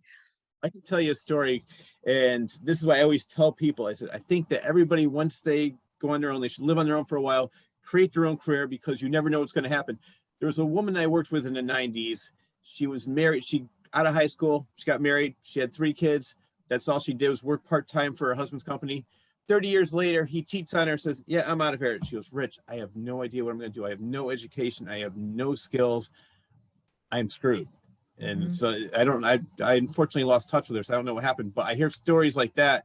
And that's why I always say, get your own life first. And then, and you just said that perfectly about the millennials, what they're doing. I think that everybody Yeah. should do that first. And then you can concentrate on a relationship. You can have a relationship, while you're concentrating on your career, but don't just think that you're going to be with this person forever and he or she is going to support you forever, because you never know what's going to happen. Right. And even like Right. somebody can get sick and die even if they're together, and so you never know. And that's why I think Right. that everybody needs their own life. That's why I was mentioning in the beginning of the interview where I said I love my independence as much as I love being with her, and it's just I need that healthy balance. And Yeah, luckily, and that's probably why you love being with her, is because yes, exactly. you have your independence. I always tell people there's, this thing with, oh, when we were growing up, it was like, when you get married, like, and they said even in their vows, like, to become one. I was like, don't you dare morph into one entity. What is that? Right? Like, don't do that. Don't lose your Don't. identity. Yeah. Mm-mm, Yeah. mm-mm. No. That's a big mistake, and it happens a lot when couples have kids. They, I know I lost my identity like overnight. I was just mom. I Yeah. lost my sexuality. I lost my interest in my husband. I lost my interest in a career. I lost my interest in everything. There was a lot of guilt there. Like, well, I'm a mom. This is all I should care about, right? And if I focus on my career, people are going to be like, that's a little selfish. And, like, you have kids, you need to, like, stay home with them. And I I know. couldn't stay home financially. So, um, there's, I think, like I said, people have their fair share of things to say about millennials. I mean, every generation. But what I will say is that, sexually speaking, they're definitely more empowered than Gen Xers, and they're speaking out about their beliefs. And I mean, some go way too far. But That's again, that's another show. yeah, yeah, that's another show. With the whole Um, cancel culture and everybody being oh PC. That's God. we could talk about another 5 hours about that, but Yeah, yeah, yeah, yeah. yeah. Especially being in this industry. You want to talk about cancel culture? My God. My social media accounts were deleted overnight in March of 2020. Deleted. Not like you're in Facebook jail, Nina, but like deleted. And because my Instagram and Facebook were connected, both of them were deleted. And when I went to go appeal it, it literally gave me a message that was like, um, uh, the community guidelines, blah, blah, blah, blah, don't, you're not eligible to appeal this. I'm like, what did I still to this day have no idea what I did. No idea what I did. My content is painfully prude compared to what a lot of other people post on there. So, I mean, it's crazy. We have to use symbols for letters. I have to be careful what hashtags I use because I'll get shadow banned where Instagram will just not show my stuff because I don't know, maybe I said the word sex, God forbid. So God. yeah, that that's real in this industry for sure. What's sad is because it probably happened because somebody was scrolling through and they said, "Oh my God, I'm gonna be the Instagram police. I'm gonna report this. I'm doing my duty." Just ignore it. If you don't like it, just keep on scrolling. You don't have to look at it. You don't have to like it, but you don't have to also ruin your Instagram, Facebook, and your career just because Right. somebody found it not to their liking. That's what drives me crazy. Yeah. It's And it was a rude awakening and a major business lesson for me is that if you don't have an email list, you do not have a business. And so now I always, I have a few free offerings that I give to people when they sign up for my emails because I lost touch with, I don't know who the hell is following me. I have no idea. So I can't reach out to the people again after my account was deleted. I have no way of contacting any of those people. And so I had to start all over from scratch in March of 2020, right before freaking Ebola hit. It was my accounts got deleted and then COVID. It was like the Black Plague came to the world and there goes my social media life and it was over. It was like everything was just dark. It's like the apocalypse. So yeah, so now, sign up for my emails because I don't send them often, but at least I have a connection with people and they can, because I losing all those contacts was such a hit to the gut. It I was went through your Facebook and I went through your Instagram, and from what I saw, it's actually there's a lot of great advice on there, and it's also it's done in a funny way. You have a lot of memes and a lot of pictures of you making faces and with yeah. saying different things, and it Thank reminds me you. of I'm gonna be dating myself here, but remember the Arsenio Hall show where it's Oh like yeah. things that make you go Hmm. and Yeah. you have a lot of those, and one of those which you brought up earlier, I just want to maybe elaborate on it, was what if you entered a relationship knowing that the passion and desire would fade, and I think that people think that, oh yeah, they're hot and heavy in the first couple months and then 3 years later. Are we falling out of love? No, you're just becoming. I actually, it's going to sound weird, or I don't think it'll sound weird to you, but I love the comfort zone. I don't want to become so complacent where I'm just like, but I like where I know exactly what she likes, exactly what I like, and we don't have to be on our number one or top behavior all times. Now we can just be ourselves, and Mhm. she knows me, I know her, and I love that part of the relationship. I mean, right now it's only been 4 years, and for me that's 50 years because Yeah. mine usually lasts like 6 7 months. I'm like, look at the time, I'll be right back. I forgot something in the car. I'll call you later. But Love you. but I actually like when it gets to the not too comfortable but the comfort zone where, all right, well, we don't really, let's just hang in here tonight. We don't really have to go out Yeah. and party and do this. We don't have to go to a fancy restaurant. So it's Right. just but some people, I think, were so afraid that maybe the love is dying just because it's not, the passion isn't what it used to be like 15 years earlier.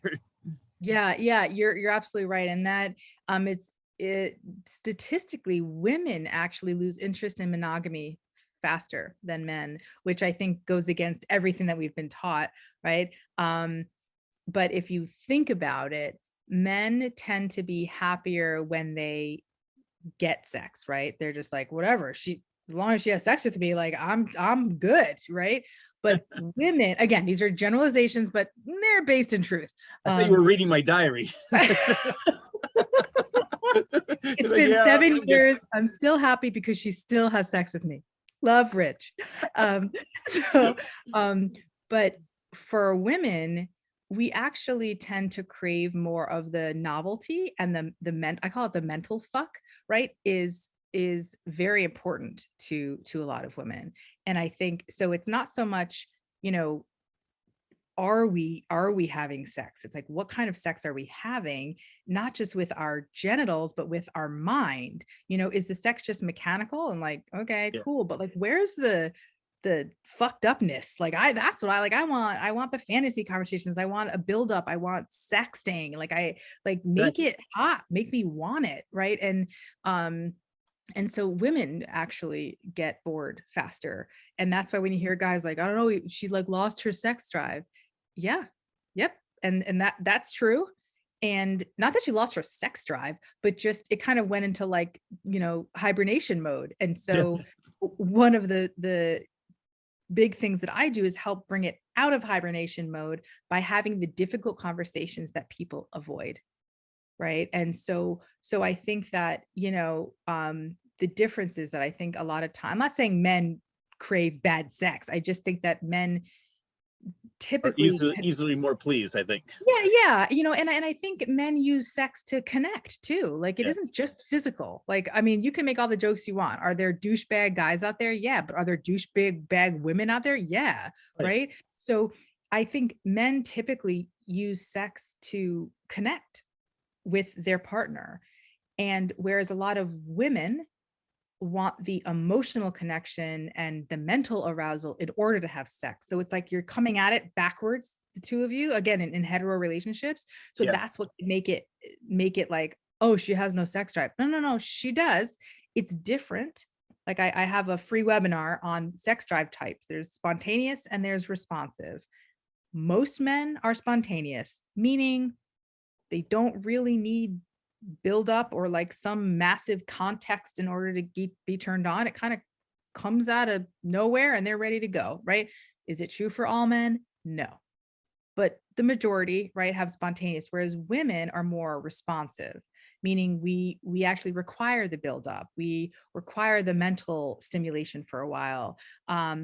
So I equate it to like a wood burning fireplace versus a gas fireplace, and spontaneous more of the is like the gas fireplace where the switch goes on and you're ready to go. Yeah. Whereas the wood burning is like, it takes a while, and it could take, every now and then you might have to stoke it a little bit. You might have to throw more newspaper in there. It's like, it's not that there's a lower drive. It's literally a different type of sex drive. So I think that phase you're talking about in the beginning of a relationship, where sometimes people might refer to it as NRE or new relationship energy, in the research, professional industry, that people call it the limerence phase, which is like that animalistic beginning. And I heard one time, and it was fascinating to think about it this way, is that limerence phase, that lust phase in the beginning is critical because it keeps people around long enough to get to know someone and decide if they want to continue the relationship. So without that pull to stay together, even if it is just superficially sexual, um, throughout that period of time, you're also involuntarily getting to know them as a person. And then the decisions are made, like, is this somebody I want to continue past this limerence phase? Or, and it's not necessarily a conscious process. So I found that really interesting, is that lust phase is actually a critical part in long-term relationships, because it keeps us in the game, wanting more. And in the process, we get to know someone, and then yes, the novelty wears off. Um, and you can recreate a different level of novelty within the constructs of your relationship agreements, down the line. I'm like I said, I've been with my husband now for 18 years. You know, are there nights where we sit on the couch, opposite ends of the couch, watching like Netflix? Yep. Yeah. Would I have done that in the first month of our relationship? Absolutely not. Right. Like, but are there nights where I'm like, holy shit, that was fucking hot as hell? Yeah. But we put the effort in. We Yeah. have the uncomfortable conversations. We've had lots of ups and lots of downs, but it's that post came from like like if you knew ahead of time that the lust and desire does fade, what would you how would you prepare for that? And maybe we wouldn't be so shocked when it went away, like, oh, this is boring. Well, it it will be boring unless you Yeah. put effort into it, and that's You have to where, be boring. Yeah. yeah, it doesn't have to be boring. you know? Now, I'm sure 2020, when everybody's stuck together during COVID, did you have a lot of calls saying, Nina, I need your help. I can't take this. I'm gonna kill her. I'm gonna kill her. I'm stuck in this house with it. I'm losing my mind. Did you get a lot of that Yes, for you know, it's advice? so yep, it's so funny. I used to when the whole COVID thing started, you'd see those memes about COVID babies, like, Yes. "Oh, Corona babies. I'm gonna name my baby Corona." And I was like, "Who the hell is sexually excited right now? Like, what either you are just newly dating, but if you were in a long-term live-in relationship during Corona, I I'm more going, "Oh shit, here come the divorce attorneys out of the woodworks. They're waiting. They're waiting to pounce," right? I remember seeing those memes like, "Wait," I was like, "You guys must be like either not living together or really young and newly dating," because I mean, but yeah, there was a lot of and a lot of other stuff surrounding that, right? Like the stress of people losing their jobs, health and death, right? Is quite a libido killer. Um, kids being home. I mean, my kids were home for a year schooling.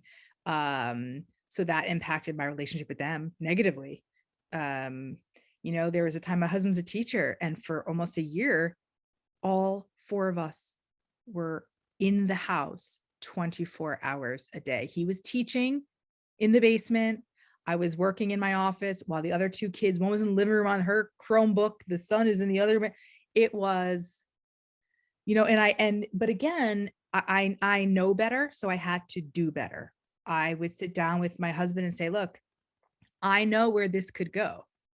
What are we going to do to help prevent that? Like, what could we do?" Right? We went for walks a lot, just the two of us alone, right? Just in our neighborhood while the kids were, you know, they're old enough to stay home while we're in the neighborhood. That was really important. But we had conversations and it was not always easy. Actually, often it was bad. Um, but we had those conversations like, shit, I know what could happen over the next year and a half. Like this could go sour fast.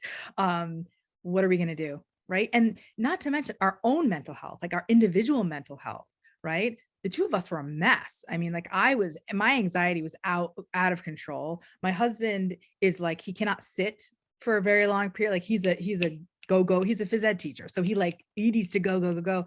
So he was like, oh my God, just miserable. And so the two of us together, where I'm running around like, oh my God, everyone's gonna die. We're gonna die. Everyone's gonna die. Everybody's sick. We're gonna be stuck in the house. Everyone's dying. You know, that was And me. he's over there doing jumping jacks in the corner. He was like I just exhausted him. He was like, we're gonna be fine. Just somebody help me. Like, why is it so dark down here in the basement? I hate my life, you know? And so yeah, so I mean everybody's but I know that like substance use and abuse skyrocketed, suicidality skyrocketed, domestic violence and child abuse skyrocketed. I mean, like all of these horrible struggles that people were struggling with prior just went off the charts. Like that part broke my heart, you know, and the families that depended on their kids going to school to be fed, right? I mean, I don't know if every area is like this, but I know our district was great and still ended up being able to provide the same meals that they would have provided if the kid was in school. There was like pickups for bagged lunches and stuff for the kids, but that stuff broke my heart. You know, there was so much more than COVID, the actual illness, all of the peripheral trauma that happened. Yeah, wrecked relationships for sure, killed sex drive for most, you know. Yeah, I did get a lot of that. So it seems like I'm hoping that part of it is getting back to somewhat normal, whatever normal is. And Right. actually, I want to quote you on this. I had to write this down because I love this comment. It said, you know what we need to start normalizing? The fact that we don't need to normalize a damn thing. Normal is not the goal, or should it be the standard? There's nothing normal about being human. And I love that because to me, normal equates boring. Yeah. I pride myself in not being normal. Yeah. Yeah. Well, and I was like, normal people scare me. Like, what are you hiding? Like, what Yeah. you're you're not telling me something. Like, it's the people that tell me all of their shit where I'm like, okay, you're human. I get it. Like, you're my type of person. But the people that are like, my marriage is perfect. My bank account is perfect. My parenting style is perfect. My mental health is perfect. Like, everything's great. I'm like, okay. All right. I mean, cool. Maybe you're like in the 0.0001% of people that are like that. But I actually connect with people's I hate using the word brokenness because I actually don't believe that anybody's broken and we don't need fixing at all. We need the Yeah. tools to navigate the life that we're given. But I actually connect with people's darkness. Actually, that's how I connect with people. So and I think talking about sex is a super fast way to filter out people that won't be able to hang with me, Um, and I can usually tell right away, like I wouldn't walk into like a church and be like, everyone here is going to love me when I start talking. Like that's, anytime I've ever been to a church, I'm like, lightning is going to strike me. I can Yeah. feel it. Like I feel it. No, there's no, not, there's no, I was not gonna enough. say, what we mentioned though is what before is like probably 90% of the people would secretly love what you're saying and say, yeah, go Nina. But publicly, like, oh my God, I can't believe she's saying that. Get her out of here. That smut. And then they would DM me afterwards. Yeah, Hey, I saw you in the third pew this morning. I need to talk to you about something. Yeah. I know. I think I'm sure there would be a lot of that. I think that unfortunately now with social media, everybody's afraid to say anything because then somebody might say, "Oh, look at this guy," or "Look at this girl. She said this, she's that, or she's another." Label them as a racist or whatever they want to label them. Then they're gonna be ostracized, and which is really scary. Is people are losing their jobs for something Yeah. that they said 25 years ago, and an email. So I think that a lot of people are more like, I think it's better just to be quiet and not say a word. Yep, So yep. And depending on, I see sex coaches and sex therapists in this industry that are super vocal and they're borderline like activists, right? For different things. When the abortion bill in Texas was being talked about and the Me Too movement and all of these really polarizing topics. Not that I think they should be polarizing, but they just are, unfortunately. I don't touch any of that in social media. And I struggled with that because I didn't want to feel like a sellout, like, oh, Nina's not going to share how she feels about, abortion rights or women's health or assault on women. She's not like, she should be the one standing up in this industry. And I struggled with that a lot, like, should I be speaking out more about these topics that I believe in? And my decision was really more about learning, unfortunately, to play the game, right? So social media um, is a game, and there, my goal is to reach as many of the people that want to be reached with my content as possible. And in order for that to happen, and in order for me to be as approachable as I truly am on the inside, I don't want to bring drama and divisiveness to my community of people. The people that I coach, I don't always have the same beliefs as them. I don't talk about my beliefs, but they're just that. They're mine. It doesn't make them right. It just makes them mine, right? So I've coached people that have just polar opposite beliefs about women's health and politics, and I don't care. It isn't like, oh, well, I'm right. No, it's just right for me.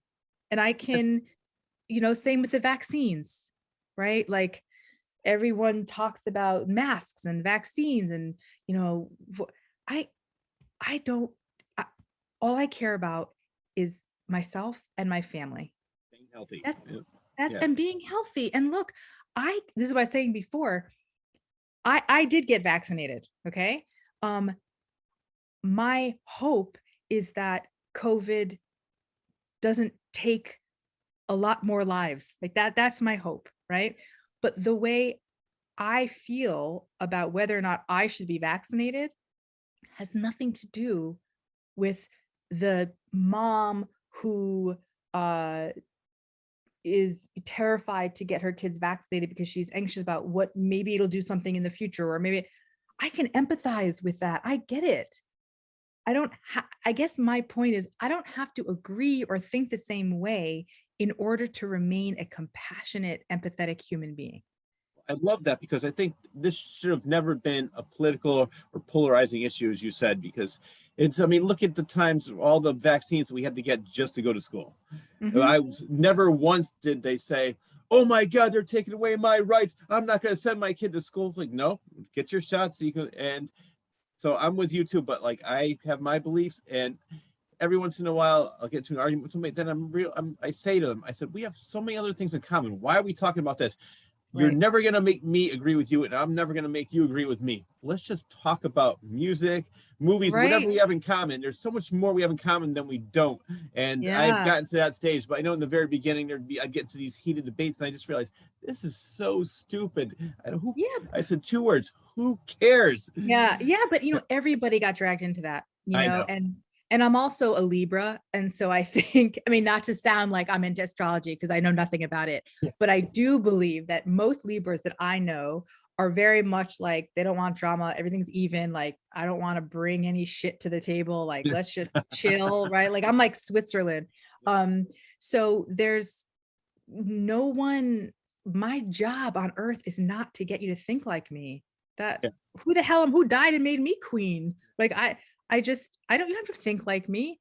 And so I think again with coaching, I always have a discovery call, like figuring out, is this going to be a match for what I'm really good at coaching with? I mean, I've turned people away because I would be doing them a disservice. Like if what they're looking for is not my forte, I'm just totally honest with them, right? I'm not here to take your money, right? But they hesitated before telling me that they were swingers. And I could tell that I think the wife actually was like, or maybe the husband was like, well, should we tell her? Like on the phone with me. I'm like, tell me what? Like, how are we going to do this if you're like already keeping stuff from me? And they're like, well, we're in the lifestyle. I don't know if you know what that means. I'm like, oh, swingers. And they're like, yeah. I'm like, right, cool. What are you struggling with? And it was just like, I don't care. Like, awesome. That works for you. Like, that's all I want. I want it to work for you. Right. So I just don't, and I've never been this way. I've never felt like the goal is for everybody to agree and live the same life. I actually learn more and challenge myself when people don't think like me. Like, first of all, God bless the world. Everybody thought like me, but that's fucked. Like, we're screwed if that, Yeah. thank God everyone doesn't think like me. But I kind of like to know, like where that anxiety comes from when people disagree or don't think the same way. That's so anxiety provoking for most human beings. Um, and where does that come from? What are they afraid will happen if I think a certain way, And the only rule I have as far as being a human is not to spew hate, right? Like, Exactly. I've had people apologize ahead of time, like, I know you're really open and inclusive, Nina, but like I like have a really big issue with trans, let's say. I'm like, you don't have to apologize to me. Like that's I the only people you should be apologizing to are trans people that you're hurting, right? You can have your own beliefs, but you don't have to be okay Exactly. with anything. What you choose to do with that is where I have a problem, right? Like if you don't agree with or it makes you uncomfortable, okay. But what you do with those feelings, spewing hate at trans people, or then I don't like you. I mean, that's just the truth. Like I pretty much will like anyone, regardless of your beliefs, but what you do with those beliefs, um that's where I can easily filter people out. Yes, I'm very inclusive. I have trans people in my extended family. I have gay people in my extended family. I've learned more from some of the trans people in my life than I've learned about myself and antiquated beliefs that I've had, and yes, for me, it doesn't impact me. I don't have any negative. I think I actually have negative feelings about people that are like trapped in a body that they feel like they don't belong in. Like that breaks my heart. I cannot fathom feeling that way. But if you don't agree with something or have a difference of opinion, awesome. Just don't be a dick. Like that's all I care about is just don't be a dick. You don't have to agree with me. You don't have to agree with everything that's out there. You don't have to agree with the vaccine. You don't have to agree with, pro-choice. You don't have to agree with anything. Just don't be a dick. That's my rule in life. Just don't be a dick. I That's think it. another conversation might be for another show is I think what started a lot of this or made it worse are the keyboard warriors, because now they're anonymous and they can say whatever they want. If you see them walking down the street, they're like, hey, how's it going, Rich? Nina, how have you been? And then they go back to, you stupid bitch. And they're so tough behind the keyboard, but they'll, to your face, they would never even think of saying that. And they're probably, if they actually talk to you or talk to me, we would get along great. But just because I said something that they don't agree with, I hope you die. It's gotten that bad. And that's why I actually don't even do a lot on Facebook anymore, because I'm so, I said Facebook, or should I say meta fatigue? Oh Whatever yeah. it's called now. Yeah. I'll tell you, like, I don't follow like anything. I don't follow politics. It's like depressed. I don't follow anything. Exactly. Except for my sexuality professionals on Instagram. They're like my life. But uh I did notice when I logged into Instagram, it used to say like Facebook or something at the bottom. It said Meta. I'm like, what the who's Meta? Like, what is, like, I thought, I'm like, do I have to like update this app? So I said to my husband, I'm like, what is Meta? He's like, are you kidding me, Nina? And I was like, what did I miss? He's like, what did you miss? Like a really big thing happened. I was like, whatever. It's not important. It's fine. I don't care. Yeah. I still call it Facebook. I don't even know the whole story of what happened. There was some kind of whistleblower, and I just, like we talked about so many other things, I don't really care. It's Yeah. like didn't change my life at all. I still This is post where pictures. this is where that Eeyore thing comes in, like my type Z personality, where I'm like, it's like effort to get wrapped up in this. I just like, it's too much. Like I just want to eat and laugh and try to raise my kids not to be assholes and try to keep my marriage happy and healthy. Like that's it. I and have orgasms. That's it. I mean, I don't think it's a lot to ask. I really don't. Like all this It's a pretty good politics life. stuff, right? I mean, I feel like I kind of nailed the most important things, and none of them include whether or not someone's a Democrat or Republican or what their thoughts are on, the vaccine. That has nothing to do with my checklist of whether or not I have a good life. It's just, you should write a book. It could be this easy: How to Live a Good Life. Eat, sleep, have an orgasm. It could be a pop-up book. right. I think that's great, Rich. Maybe I will eat, sleep, come. What was that other book? Eat, Pray, Love. Yeah. Right. Eat, sleep, That's come. Eat, sleep, come. They had it all wrong with Eat, Pray, Love, or Pray, Love, Eat, whatever it was. They had it all wrong. They missed the important parts. Yeah, they didn't get anything right. You got all the good stuff. You have all the secrets to life. I want to talk about this because as you can see, I listened to a lot of your podcasts. I really did enjoy it. Oh, I'm so glad. Thank you. You were interviewing a porn director, and I thought this was not really funny, but it was interesting. Ethical porn. What the hell is that? Yes. So Jackie St. James. Oh God, I love her. Okay. So ethical porn is like the opposite of, the mainstream porn sites that are out there. So with ethical porn, you're talking about they're rigid on their testing, their STI testing. Most of them at any given point, you have to have been tested like a week or two before you're seen. Like no matter what, you're always showing your test results to all of the performers, the director. I mean, like they're so big on that. They're paid fairly, right? I mean, people in ethical porn are paid fairly. It's not about performance as much as it is about realistic pleasure, right? So a lot of mainstream porn sites, it's clearly one-sided, right? And porn was made by and for men. That's how it started. Now there's great ethical porn sites that are made and delivered by women. Like Balesa is one of my absolute favorites, if not my favorite. Jackie St. James is the like writer, director, producer of a lot of their stuff. I spoke to the CEO of Balesa, who's an absolute doll, and just the mission behind ethical porn is like, let's put out realistic bodies, realistic sex scenes, let's pay people fairly, let's verify their age. No Tracy Lords. Yeah, like let's, and so that's what ethical porn is, where a lot of these big tube sites, they can't. I know, I remember Pornhub, I think, was under attack for quite some time about like verifying the age, because anyone can like have sex on camera and upload it. And obviously, you know, some issues came from that. But it's also, I know with Balesa specifically, they know it's usually the female that's asked, like, who would you like to work with? Who would you like to work with? What are you comfortable doing? Right. And they're also taken care of very well on set. So there's snacks, there's water, they're provided everything they could possibly need. If it's not about if the director says cut or not, if the performer is like, I don't like the way this feels, this, like, we're out, no problem. It's like treating the performers as actual human beings, and that doesn't happen in a lot of the porn that's out there. That's like a bizarre concept for porn. What's that? That's a bizarre concept for porn, Yeah, I treating know, them right? like human beings. Yeah, And yeah, how do you but spell it?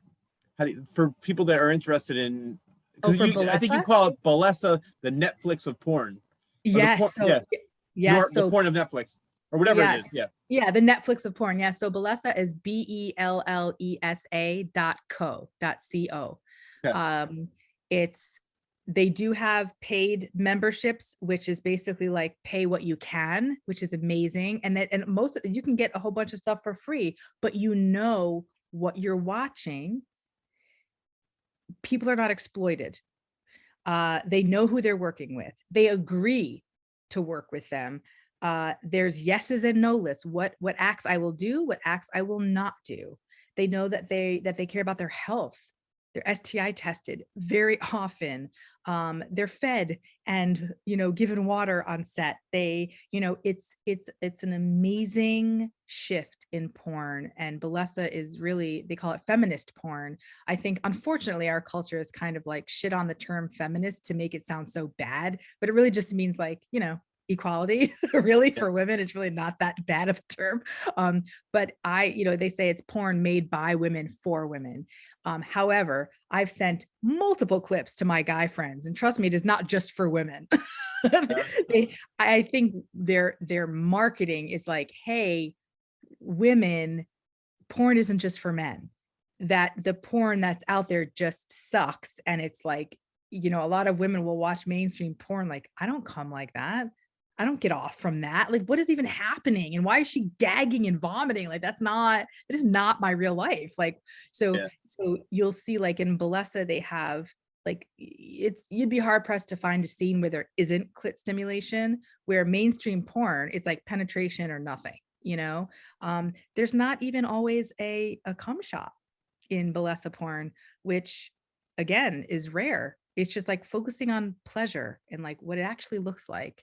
And I mean, yes, there's a performance aspect to it. I mean, it's not like that's not a secret, but you just know that what you're watching, like, people are well taken care of. It's not a scary atmosphere. It's not, it's, they actually care about their performers. And a lot of Balesa's performers are like the same. They've been the same for a long time. So it's like, it's just, I can't say enough about them. I just, for someone who loves porn, and that's me, I'm also a porn snob, and I can see right through bullshit. And I'm like, ugh, like, what is that?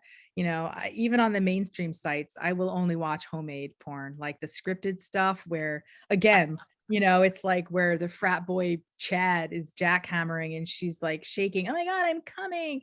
First of all, if you have to tell somebody that you're coming, like, maybe you're not.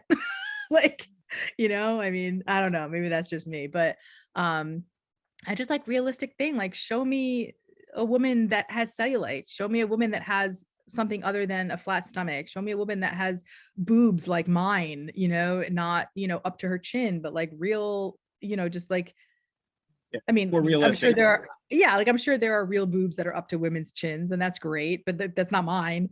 And like I want to be able to relate to what I'm watching. And a lot of mainstream porn is like, all right, that doesn't happen. Now, Like unlike, oh, no, go ahead. I'll say even like my lesbian friends are like, you realize that the porn you watch, the lesbian porn that you watch in mainstream is like literally not how it happens. And I was like, really? I mean, I know better now, but like they're like lesbian porn scenes and mainstream porn is such shit. It's like everyone's scissoring. Like that's what we do. And like, I mean, that might be one act, but like Yeah, it's not more to it. accurate at all. But what I was going to ask you was, unlike mainstream porn, where it's basically clip after clip after clip of the category that you like, does does a Blessa have a story like the porns of the 70s? Because remember in the 70s, they actually had a whole story to it. It was a movie with just sex scenes, graphic Yes. sex scenes, but Yeah, and that's like I miss that. I mean, that's like just show me a dirty movie. Like that to me is like more again as a woman, like I need the mental piece, right? Um yes, they do have that. I think that's probably more on the paid version, but they also have something called Balesa House, which is literally two performers choose to have sex on camera and there's no scripting, there's no storyline, there's no nothing. You literally see them, they come in, they're interviewed like, why'd you pick so and so to have sex with, and why did it's literally just two people that happen to be adult performers that have sex on camera on a bed. There's no scene, it's just a bed, and it's so real. Like they will stop in the middle and be like, oh my god, wait, can I just have a glass of water real quick? Like it's like real life, and it's like, ow, like that hurt, and he's like, oh man, I'm so sorry. Like it's literally just two people who genuinely actually want to have sex, and then they have sex on camera. And that's like, you don't find that anywhere. So they have that, and I think it's out now. They have Balesa Blind Date, which is like very much like the dating show, but with porn stars. And they, at the end, they figure out who they chose, and they usually always know each other. They know that the other performers are like, oh my God. And then they have sex right there, like just not scripted. They don't even know who they're having sex with at first until, the match is revealed. And then they're like, oh my God. And then they have sex. And it's like, I remember this one that I was watching. He went to go take off her shoes, and she's like, no, can you just leave them on? He's like, yeah, sure, sorry. Like it was just like that's what happens, you know what I mean? And so it's like humbling porn. Really, it was really good. well, it's funny. Did you ever see the movie Boogie Nights? I have not, but I've heard I should probably watch it. You would like it. It's a good movie. I mean, I don't know how realistic it is of the scene in the 70s, but it's all about the porn. And isn't Julianne Moore is sort of like the mother figure. Mark Wahlberg's the up and coming star. It's a really good movie, but it's all about the porn industry in the 70s. Burt Reynolds is in it. He's a porn director. It was a good movie. Yeah, I should probably check it out, because you're not the first person who's like, have you ever watched Boogie Nights? I'm like, I Yeah. really should watch this. I think you But should add it to your list. yeah, I should. Yeah, but Jackie St. James is like she is the ethical feminist porn writer, producer, director. She's incredible. She has her own company, but she's contracted with Balesa to be their creative director.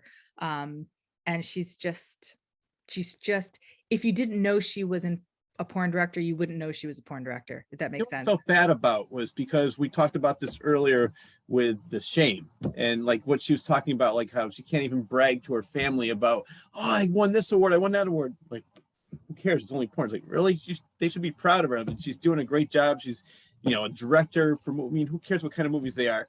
And Yeah. it's just, I felt bad when she was talking about that, saying that, yeah, I'm basically the black sheep and can't really say anything about it.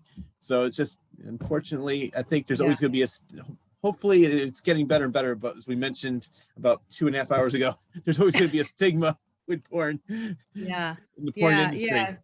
She's she's just an incredible person. We Yeah. had a conversation on the phone prior to her coming on my podcast. Then we talked, like you heard, on the podcast. But we talked about the myths that people have with porn, and I even challenged my own shit right on the podcast with her. I said, you know what I don't like about my belief system is when I think of a male porn star, I'm like, oh wow, like he's just like a stud. He's like a, a playboy, and or playgirl, I guess you say.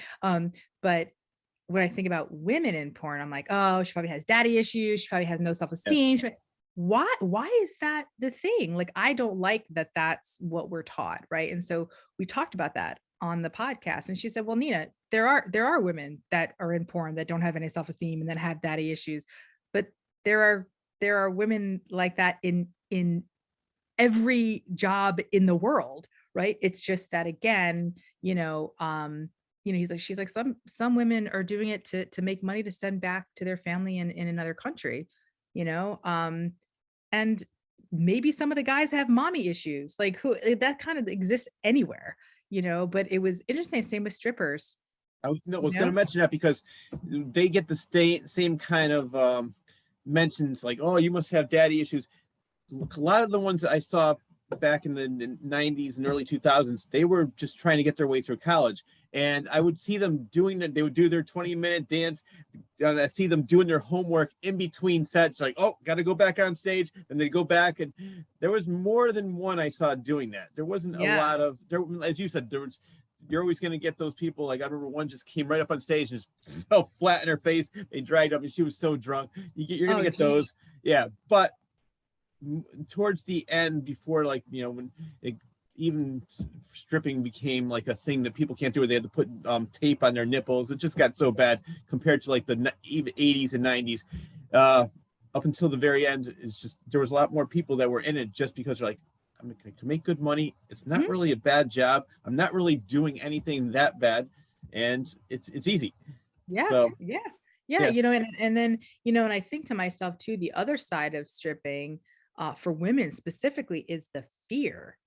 Like to me, even aside from whatever flack I would get from family or friends or judgment for stripping, like it actually, to me, it takes a strong ass woman to be a stripper and have to deal with the fear of, if I give this guy a VIP dance or whatever, am I going to end up raped? Am I yeah, going to be safe walking to my car? Am I, like, and the feeling of, the dirty, men, like, I mean, that's got to take a toll on you emotionally. I mean, there are women that can separate the two, like whatever, it's a job. There are people that hate their jobs. It is what it is. I make good money and I go home and I don't, I don't think about it. I just know for me, I think I would be so scared. And I think that people forget that part of it. Like you can make whatever judgment you want, but the other piece is it's not an easy situation or a safe situation often. And that's something that I know I couldn't do. I would be terrified. Like, oh my God, I'm afraid to walk to my car. Or if I say no to this guy, what's he gonna do to me? And I or mean, if you're too nice, they're going to think that you're actually in love with them. So right, he's that gonna be waiting by too. the car. It's like, oh, she really like, no, she's doing it for Yeah. them. Like, no, she said she likes me. I've seen that before. I laugh. There was actually a great meme, goes back to our other conversation, like, um, what's it they say? Talking or no, having what's the word I'm looking for? Um, like romanticizing a politician is the same thing as thinking a stripper is in love with you, or something to that effect. Yeah, Like yeah. like saying like idolizing a politician is the same thing as thinking the stripper is in love with you. Yeah. It's so true. It's like so, but that's I bring that up only because yeah, you're right. That they could be waiting by the car like, I knew you'd come back. It's like whoa, Yeah. Yeah. yeah, Like I would be scared. I mean, it takes a shit ton of courage to get up on the stage and push whatever body image issues you have aside, push whatever in your head. You're like, I know what these people think of me and they're wrong. And I'm just gonna have to deal with it. Like that takes, to me, it's like courage. I couldn't do it, so um it's just interesting to, when I bring these people on my podcast, a lot of times it's self-serving because I want to grow in a certain area, or I have a belief system that I don't like anymore and I don't know how to challenge it. I've had um Jonathan Beal, his name is, he's a coach, and he came on, he's an openly bisexual guy, and he goes against all of the physical stereotypes of bisexual or gay men. I mean, he's super muscular tattoos, there's really, I mean, on the surface, there's zero feminine vibe at all, and we're taught that if you're gay or bi, like if you're a man that likes a man at all, you must be super feminine. And no, not at all. And I wanted him on the podcast because I think that, like most people, we all have like assumptions or judgments. And I loved how he helped me challenge my own belief system and taught me a lot. And I just adore him. And that's a lot of the topics I talk about and a lot of the guests that I have on. It's usually to address something that is either coming up a lot in my practice, like in my coaching, or if a lot of questions come to me on Instagram, for example, like 1 or 2 times a week, I'll open up my Instagram stories for just questions and I answer them on Instagram. Um, and sometimes the questions, I'll keep getting similar questions where I'm like, all right, I need to like bring someone on that's like really, well versed in this topic. Like I had a woman come on to talk about polyamory. I'm not in a polyamorous relationship. I don't know of any friends of mine that are. I know that it can be very, very complicated, and all the different setups. And, it's not just like, oh, people who are poly just love having sex with everybody. Like it's not true. They genuinely really love having multiple relationships with other people. And yes, even if it is sexual, but I didn't know enough to talk about it. And so I was like, I would love to have, this guest on to talk about it. She's polyamorous, her community that her friends are polyamorous. And so a lot of times I'll bring on a guest to educate me and to help, educate anyone who listens.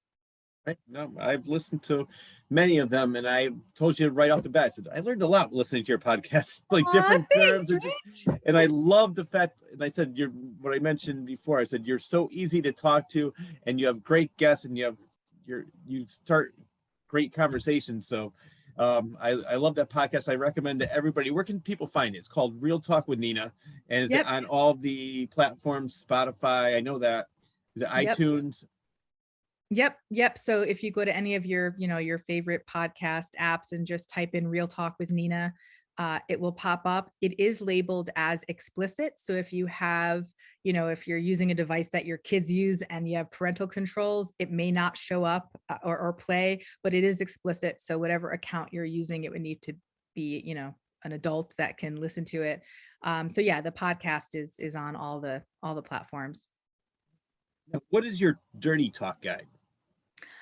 So my dirty talk guide it's on, you can find it on Amazon if you just, well, actually it's probably easier just to go to my website, realtalkwithnina.com, or it's in my profile link on Instagram, which is just Nina Real Talk is my handle on Instagram.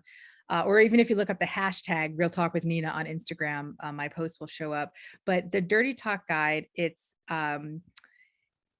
for a period of time, I was getting a lot of questions at that time about like, how do I talk dirty to my partner? Or I wish my wife would talk dirty and she says she doesn't know how. I'm like, all right, this is ridiculous. We need some education out here, right?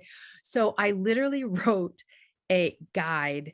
I think it's, I don't know, maybe like 8 or 9 pages of different types or like categories of dirty talk. I think there's like 5 or 6 categories ranging from super, super simple and vanilla, right? Um, and vanilla is not a negative term. It just means, the opposite of, kinky. But vanilla as in, just basically stating how you feel, like that feels really good, baby, or your mouth is so soft, or those kind of things. Like if you're brand new to dirty talk, it can be super, super intimidating.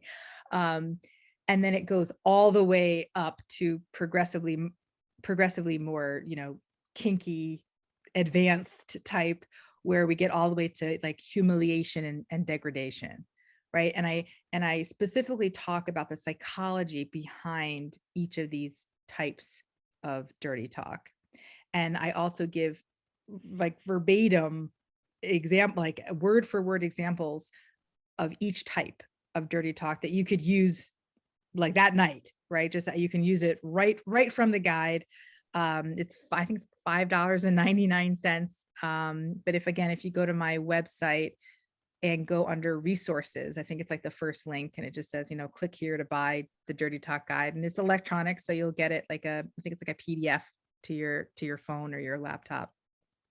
And you said people can buy that online. Just go to your Mhm. website, and very, very cool.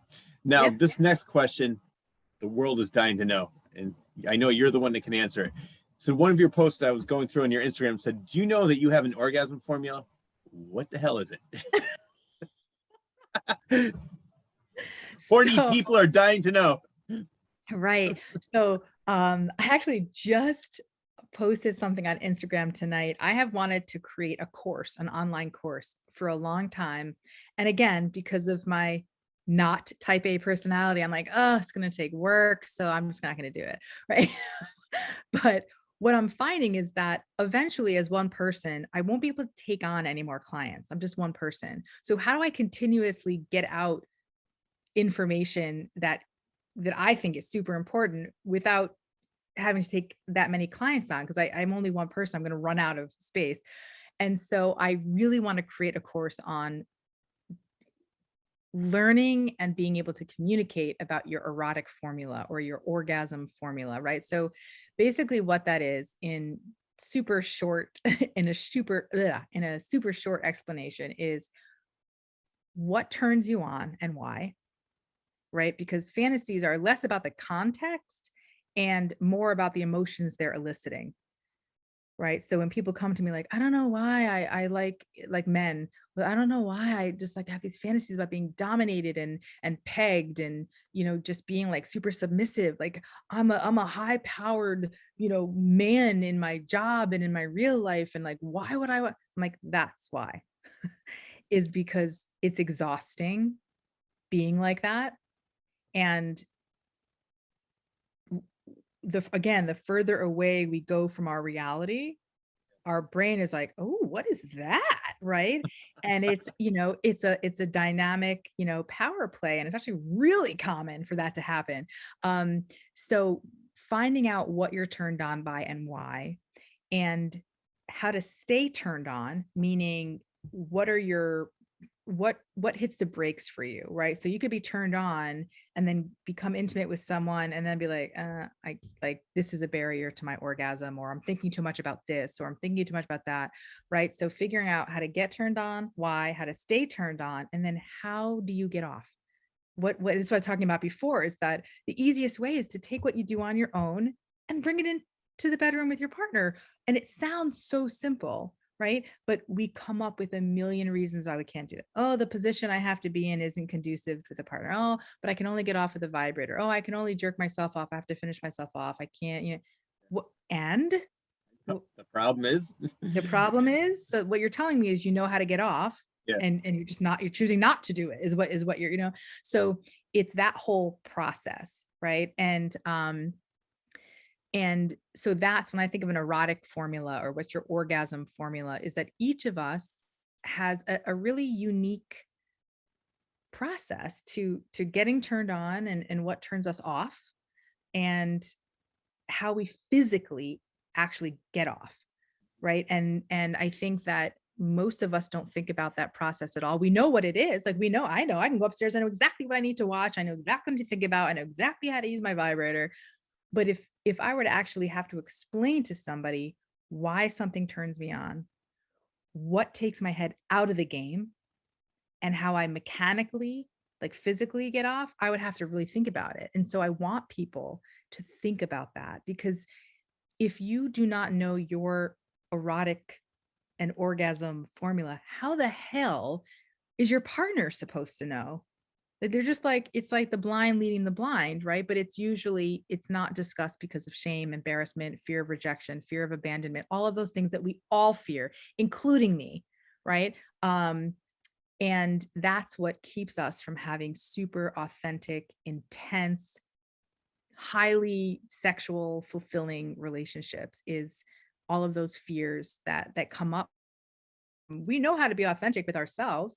We know what we want, we know what we like, and then we go to share it with someone, and all these red lights come on, and we're nope, nope, Nope, I couldn't tell them that. Nope, I can't have him do that. Nope, he's gonna think that's boring. Oh, she's gonna think that's weird. And then that's where it stops. And so you just go through the motions for the rest of your life with your partner. And everybody deserves more than that. Oh, I agree. And another sad thing is I've heard so many people say this was that there's another fear is of being alone. And they're with people that they don't even really like anymore, but they're just like, oh, I'd have to start all over again. It's like, well, then start all over again. I know it might be tough, but you're going to be in the long run, be so much happier. Like for me, I would never be with somebody because I don't mind being alone. As I mentioned before, I'm with her because I love her and I love being with her. I would never, if I in the past, I've had other girlfriends, and the reason we aren't together anymore is because we just grew apart and we weren't right for each other anymore. And I think there's so many people out there that just do it more because, like, I don't know, I'm getting too old, and they just settle for a life that really they could do so much better at. Yeah. Because Yeah. one of the And things, oh, go ahead. go ahead. No, what I wanted to say is because what made me think of that was another post I wrote down. I learned a lot. You are like, your research is, I remember you telling me this, how, I think I was watching one of your like a trailer or read an article, how people are, your guests are so blown away with how much research you've done. And I didn't want to like draw attention to that, but like every time you say something, I'm like, dude, what the hell have you been doing with my shit for the last few weeks? Like, holy shit. You're going to put a restraining order on me.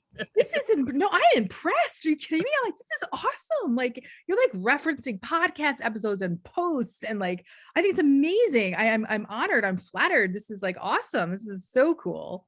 Oh, well, thank you. And I enjoyed this. I had so much fun researching your work. But you said, what if there was someone else out there for me? With 7 billion people in the world, there are probably several. But what are you willing to risk losing in order to find them? So one, I see what you're saying is like, well, there you might be somebody that's better, but then you're going to go there and it may not be the right person for you. And you're going to realize what you had was the best thing for you. But on the other end of that stick is what I said too. And I know so many people on that other end were like, I guess this is my life. And it's sad because they could do so much better and they could be so much happier, but they're so afraid to make that change. Mm-hmm. Yeah. like it's just be alone for a while. Why do you need to be with someone? If you're not happy with yourself, then but unfortunately, I think a lot more people are unlike me and you, where we're happy with ourselves and we like our alone time. We can have fun. We don't really need people to entertain us 24/7. Right. And you're absolutely right with that too. I think more of where I was coming from was, especially with social media, you see all of these couples on social media that are like running on the beach holding hands, and they're having these like super erotic kisses that they just miraculously have some video on them at the time, and then just post it on social media. And you see all this stuff and it makes us think like, oh, I wonder if there's someone else out there that could give me X, Y, and Z that maybe I'm not getting right now, and do I believe everybody should have non-negotiables? Yeah. I mean, I think that every one of us has things that we can be flexible with, and then things are like, nope, nope, like this is either this works or we're not right for each other. Right. Yeah. And I think a lot of us suffer from that like 80-20 rule, where we might be happy with 80% of our relationship. We're always like, but what about that 20%? Like, maybe as good as I have it now, maybe I could have this and somebody who like Latin dances. You know what I mean? Yeah. I mean, not that I thought about this at all or anything. No, you never put any thought into it at all.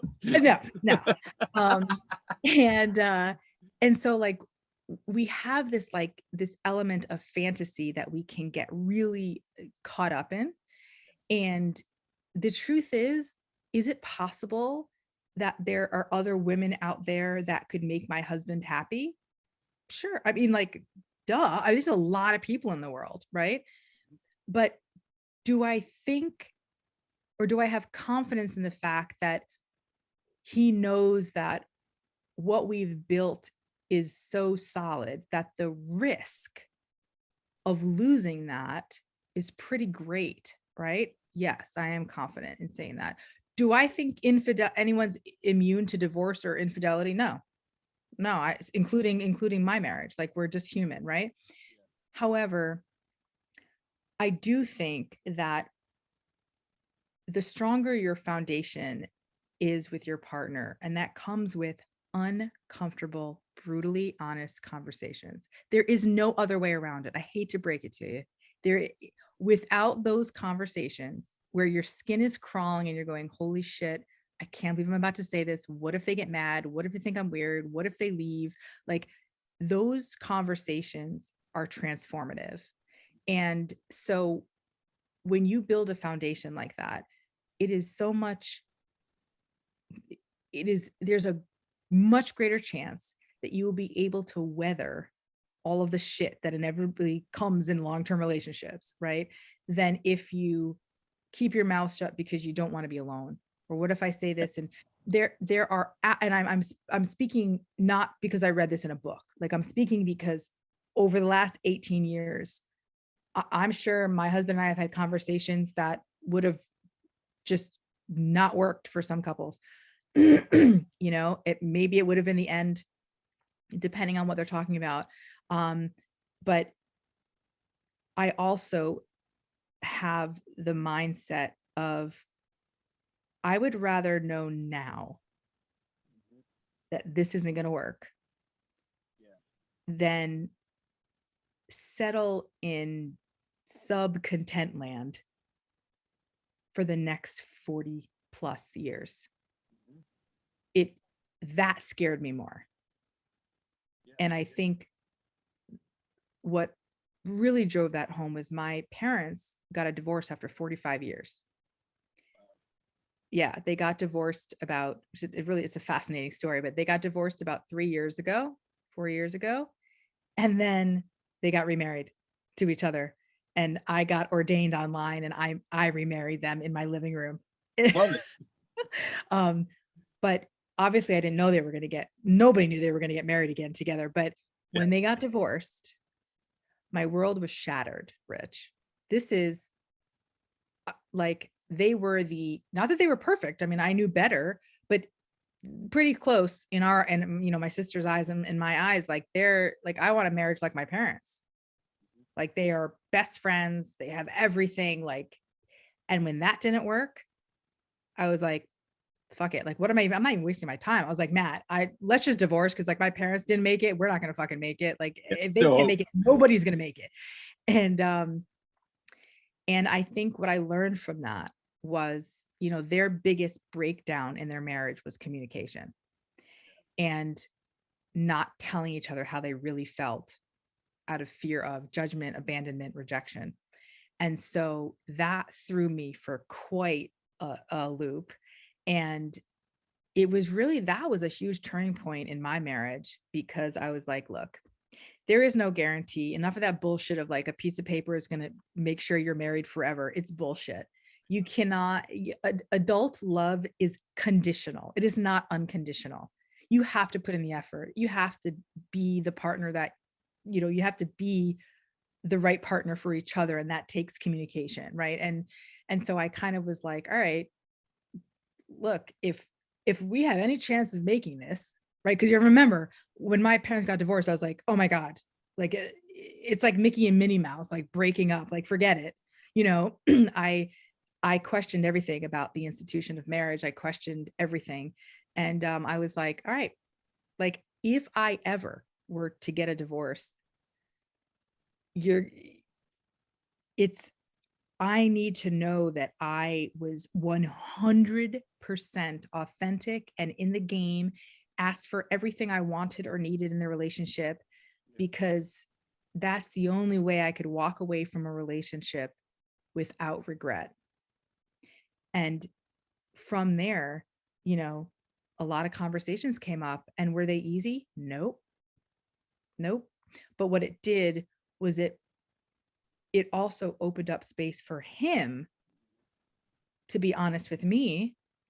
And you build this emotional safety, this foundation of emotional safety that kind of says to each other, look, I know there's things that you're going to want to say to me that are going to be hard to hear.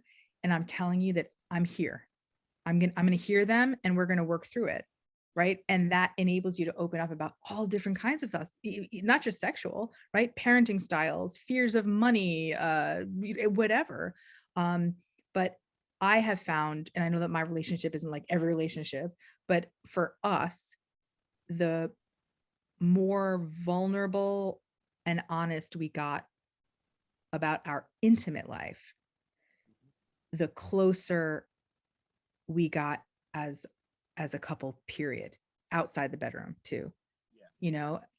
And so that's, those conversations, you know, you have to have them. And could there be somebody else out there for me? Sure. Right. But like, if that's all it takes to break up a marriage is the potential of somebody else making us happy, well, like, there's not a lot of weight holding you in your marriage, but there's temptation, like we're human, right? And I think that those conversations are hard to have too. um but I think the more open you are, the less power it gives all of these thoughts that you feel guilt or shame about, which is why I talk so openly about stuff that's so hard to talk about, is because the more you talk about it, the less power it has on you. No, I think if anybody takes anything from this podcast right now, is communication is key. That is the foundation of a great relationship. Yep. And everything we talk about always goes back to, if only I said that. I wish he or she knew this. And just don't be ashamed to have fantasies. Don't be ashamed to really think something that, I don't know if I should be thinking that. Talk Mhm. about it. And that's why I've said it before. I'm going to say it again. You're doing a great thing. You're helping a lot of people. And keep up the great work, Nina. Thank you so much, Rich. I really appreciate that. That's the best compliment I could receive. Priceless. Thank you. Before we go, though, I want you to tell one, I think it's a hilarious story. We have a Okay. mutual friend, and he was telling me the story, and I said, oh, I got to talk to Nina about this. Oh God. One of your friend's children wanted to be a unicorn, and you had the perfect solution for this. I think you know what I'm talking about. I do. I do. Yeah. Yeah. Yeah. So the friend that I worked for that had the sex toy shop he made silicone toys, dildos, and they were super, super novel. They weren't like their usual, like, penis and balls. Like, that was like too boring. They were like unicorn horns, a screwdriver, or not a screwdriver, like a screw, a grenade looking thing for a butt plug. I mean, it was like super fun, right? And yeah, we had a friend that was going to be dressed up as a unicorn for a kid's party. And um the unicorn dildo that was like pastel covered or colored was perfect for for the costume. So I mean, look, it didn't look like a penis as far as those kids knew. It was a legitimate unicorn horn, and I thought it was a great costume idea. I think it is too. So before we go, one more time, plug your podcast. It's Real Talk Yes. with Nina. Mhm. And do you have anything else that you're going to be doing soon, or where can people find you?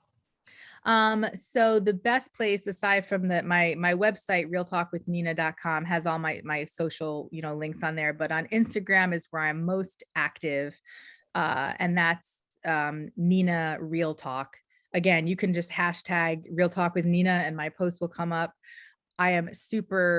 That's where I'm growing my community. That's where I answer questions on my stories. I do polls, really fun polls, where you can see like what are people really thinking. And I've asked things like, have you ever cheated on your partner? Yes or no. And I share all those results, obviously anonymously, but I open up for any kind of questions you guys want to ask. And it also kind of gives you some insight into my personality and what you could expect from coaching with me as well. I think it's important to kind of get that established before anybody would think to invest in coaching with me, because it's such a vulnerable personal topic. Like, my personality is, as you can tell, not for everyone, right? So it's a great way to get to know me. I'm no different now than I am in my personal life and professional life. My clients will tell you I'm this is me. I swear I make ridiculous jokes. This is just who I am.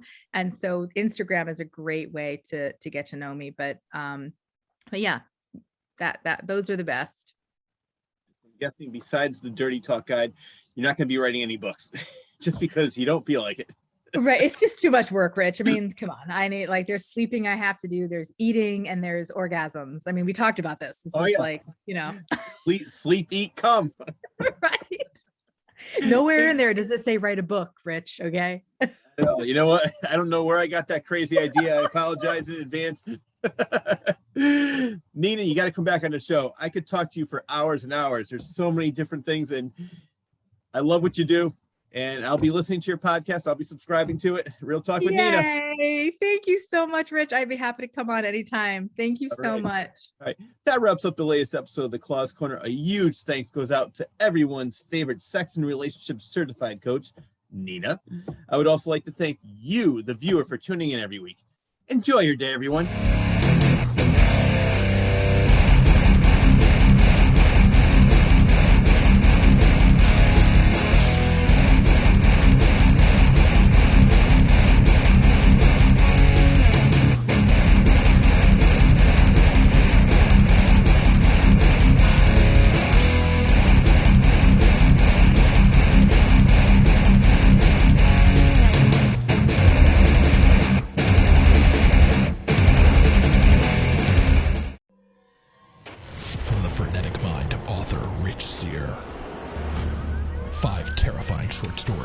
Now available in one collection.